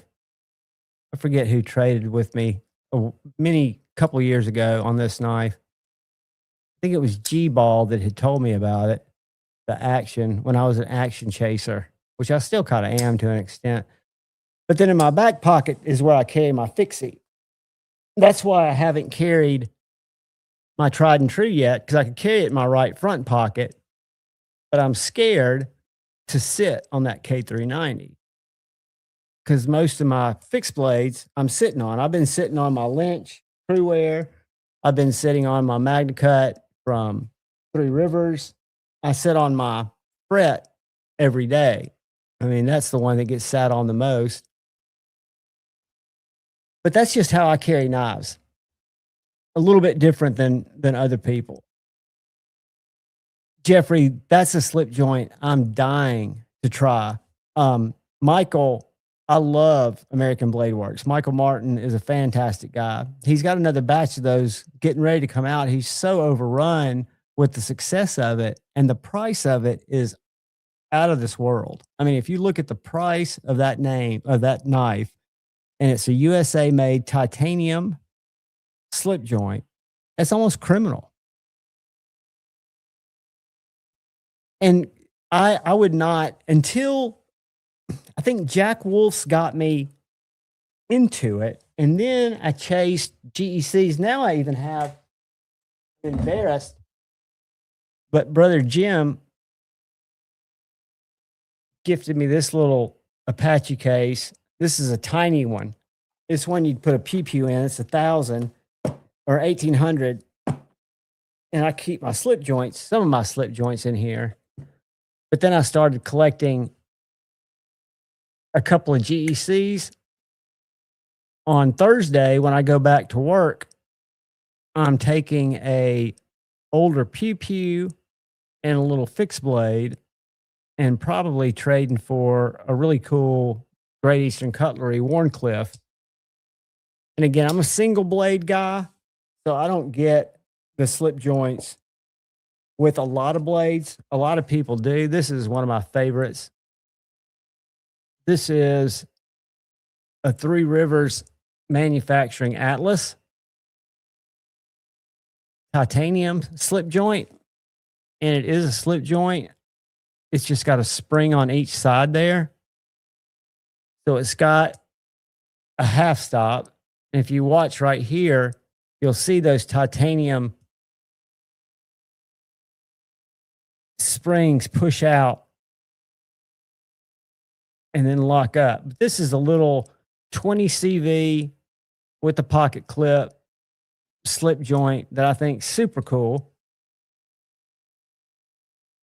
And then Lefty knows how I feel about him, because one of my favorite slip joints in my collection is my nip slip. Lefty did a great job designing this little slip joint. Little utility cutter, S90V. This one's in glow carbon fiber, black titanium. It's a great carry. It's small, but again, I'm not using a slip joint to cut a bunch of cardboard. The Bullbuster's a great one, crispy critter. I'm also a big fan of the QSP Hedgehog. I had a QSP Hedgehog before Austin came out with the traditional pocket knives special Hedgehog. But this is an import, Chinese-made, hollow ground. You can get in 14C and my Micarta handles for under $70. I think $63. But slip joints just, they do. I mean, Todd, the ABW slip joint is fantastic. I've got something kind of cool, hopefully going on with Michael and ABW that I'll hopefully be able to talk about in a few more weeks or so. I'm trying to bring a cool idea to him, because I'll be honest with you guys, and you guys I think know this that have followed the channel. I kind of do things a little bit different. I always will review what I consider to be quality budget knives, like companies like CJRB, Concept, Tenable. I'm so thankful, Kaiser, for the relationships I have with them. Supply me with cool budget knives.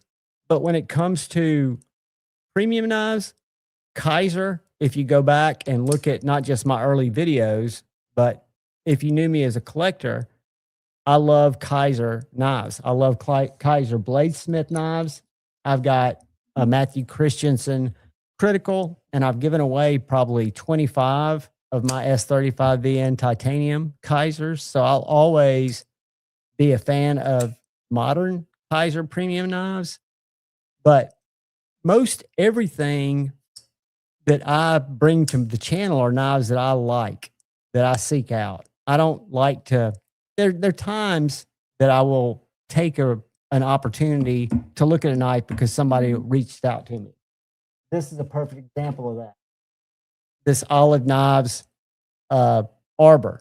I never heard of one, right? But most everything on my channel are knives that I reach out to makers or companies, or they're my knives. For a year and a half, they were all my knives. Since I haven't been working in a primary job, I've had to rely more on companies that send me knives. but they're not companies that I reach out to and try to get a strategic relationship with, like Three Rivers Manufacturing, Les and Marianne, or like TKL, Tim and Suzanne. I'm a fan of their products. I was a fan of their products before I wanted to show knives. Because I'll be honest with you, again, if you do a knife channel, and any of you guys out there that do, we basically talk to ourselves about knives. So I'm just sitting here in a studio with a knife talking about it.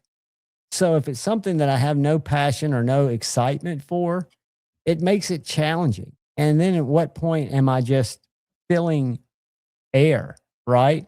And that's not what I want to do. There are knives that come in that I never review, but they're knives like this CJRB Fugly that I plan on dedicating 10 minutes of my time to make a video on, because it's a $35 knife in 14C that cuts like a dream. It's fugly, but it's functional.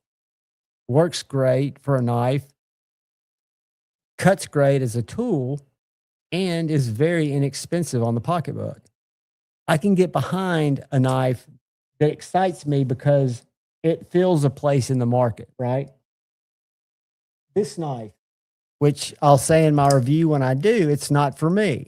It reminds me of a Benchmade, but it's I would call it a first responders type knife. It's a survival knife, I guess you'd call it. Whatever has a seatbelt hook, I don't know, an ambulance driver. It's not me. It's not going to be a knife that I would say I need to have that, but I can understand how for $50, somebody might say, yeah, that fits a need that I have carrying a knife.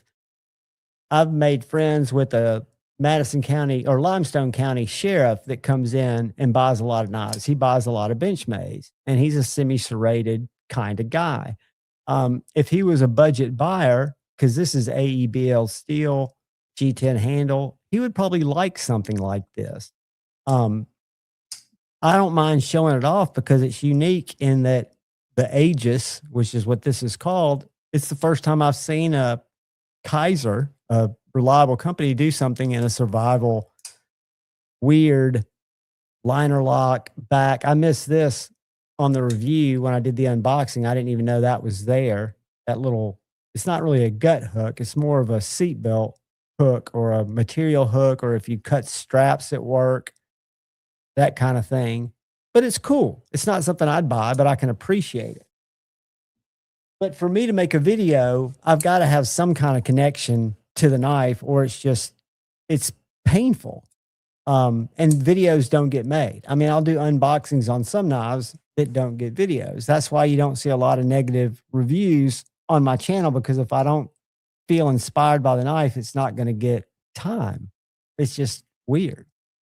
Should have named the What's up, Derek? You ain't fugly, brother.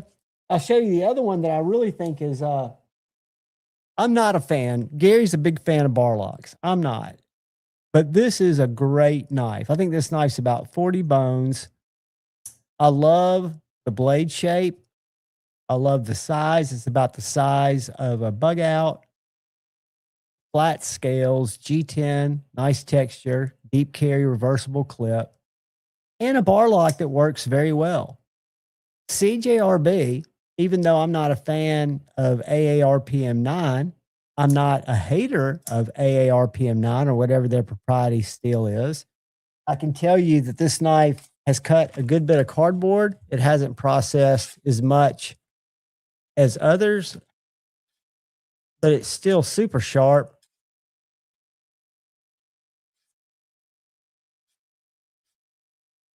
And it's $35 and it looks unique. I can get behind that. Same with concept. I don't have a concept out here, but like this knife right here, I won't waste too much of your time, but this is a knife that I had no idea who designed it. It's a CJRB. This is about a $50 knife because it's G10 and aluminum. It's got a blade deployment hole. And when you look at it, you learn that it's a Mallory design called the Droma, Droma. Review coming on this because this is a very inexpensive Dylan Mallory design liner lock that has great action, has my type of deployment, does not have a front flipper, does not have a regular flipper. Dylan Mallory's designs are typically, either thumb flicker, thumb roller. But pleasant surprises like that, right? A knife that you can get for under $60. I'm not fishing in that pond anymore, but I used to all the time. And I think that's a very worthy catcher of somebody's $60 and make a great knife for somebody if you're looking for a Mallory design small liner lock folder. But it goes back to there's so many knives out there, they're just so many. They're being designed every day. And I can't say that I don't like a lot of the designs. I just can't keep up with a lot of the designs. So what I try to do is just focus on the stuff that I think's really cool, that I find out about. I'm really lucky and blessed to be working part-time down at Knives and More because I get to see a lot of stuff. I just got to see yesterday, I did a short. I doubt I'll do a review on it because we sold both of them. The second one's on reserve. It's a Microtech SOCOM ram lock, and they did the clip the right way, in my opinion. Super cool knife. I'd love to be able to feature it, but they sold out, But just to be able to see cool knives. The Stout V2, that's a knife, B Shady, that I loved. At first, it never got my attention. The Buzz was my favorite premium Devo. Actually, the Nip and the Nip Slip I've got a Lush that I really like. The Stout was not my favorite design. When I tried the Stout V2, Lefty sent me one to review. I got it. I got the action. I got the allure of that knife. It's a great knife. For me, it never attracted me stylistically. Like I told Lefty, it looked like a drunk pelican. But that's okay. Spydercos look like crazy birds. It's just, there's so many good knives out there. And what I want to do is just be able to share some of the cool ones, the ones that I think are cool. I love what Kaiser's doing with this Norplex micarta, this Ultra X. They're getting really good micarta from a company called Norplex, and it makes a difference on their knives. This is I want to say $50 or $60 knife. This Phoca, Phoca, and just a really good cutter. Button activated liner lock. And then I don't know what I did with that. I did a video the other day on this knife. Absolutely excited about this knife. And I'll tell you why. This is a Remet Camel. I've never reviewed a Remet on this channel before this one. Remet, a division of Remet, not Remet Knives, but their Amazon division reached out to me to see if I wanted to try this knife out. I said, sure, not knowing what to expect. It is a liner lock, 14C, with the blade hole, really nice shape. It's got a button actuated liner lock, so I can actuate the liner right there like I would normally, or I can use the button. And this knife's under $40. And that excites me. It's not something I would have sought out, but it cuts great. The action is next level. The lockup is strong. It's got the button if you want to have a button actuated liner lock, but you can still get to the liner, even though it doesn't have a cutout for it, the regular way. I found that innovative. I know I get excited about stuff that doesn't excite a lot of other people, but for $35.99, the Remet Camel excites me. I think that's very cool. Stuff like that I just think is cool. Joe Lancelot leather sheath on my tried and true. I think it's cool. I think it's even cooler that I called it Joe Isabella when I did the review. I gave my brother, my spiritual Sherpa, Joe Isabella, credit because I don't know Master Yoda's last name, and my brain just works that way. Filled in a name.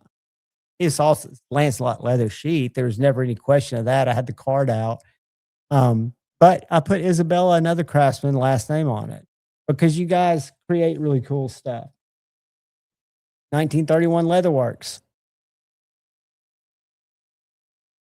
Josh, let me look. No, I haven't been looking at my IG. Y'all sit tight for 2 seconds. Let me share something. Boom. And guys, if you ever send me messages on IG and I don't get right back to you, where is it?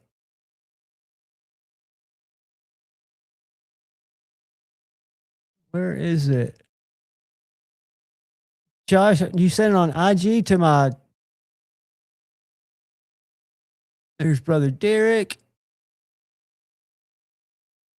And the answer is yes, Derek.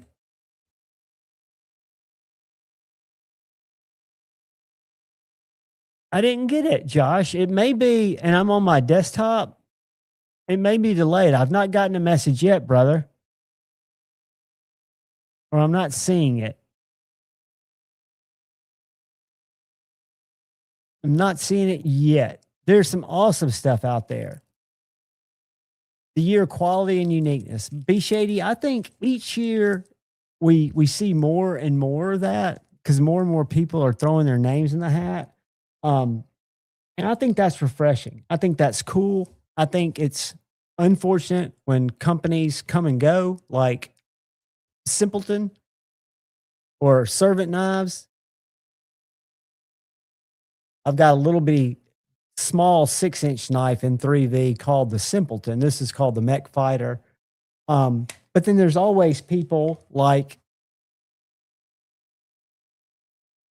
Trevor from Wax Wing Knives that I would not have known about had it not been for Brother Richard, who had one of these knives when he came and visited me. And these are wonderful little Nitro V slicers. Very well priced. I mean, this knife's a $130 knife, $135 maybe. And it's just done very, very well. And there's so much stuff out there, guys. It's a good time to be in the knife game. And if you happen to be fortunate and have cash now, it's a good time to be a knife buyer because not only are there a lot of choices, it's a buyer's market, especially on the secondary. It is a huge buyer's market. But guys, it's getting late. I have got to go to the little boys' room. I am going to eat. And I love each and every one of you. Thanks for hanging. I want to thank Gary for coming on. I hate that Kyle's not feeling good. Wish him speedy recovery. Hope he can come back for Friday. But we will be back Friday, guys. I will be here bringing the weirdness. And I hope y'all come and join me. I'll try to get some fun, interesting people that can bring some actionable content, stuff that makes sense. But I love each and every one of you guys. Do me a favor. Look out for the guy to your left. Look out for the guy to your right or gal. Look out for each other. Go forward with love in your heart. Always. Choose debate, not hate. I love you guys. Peace.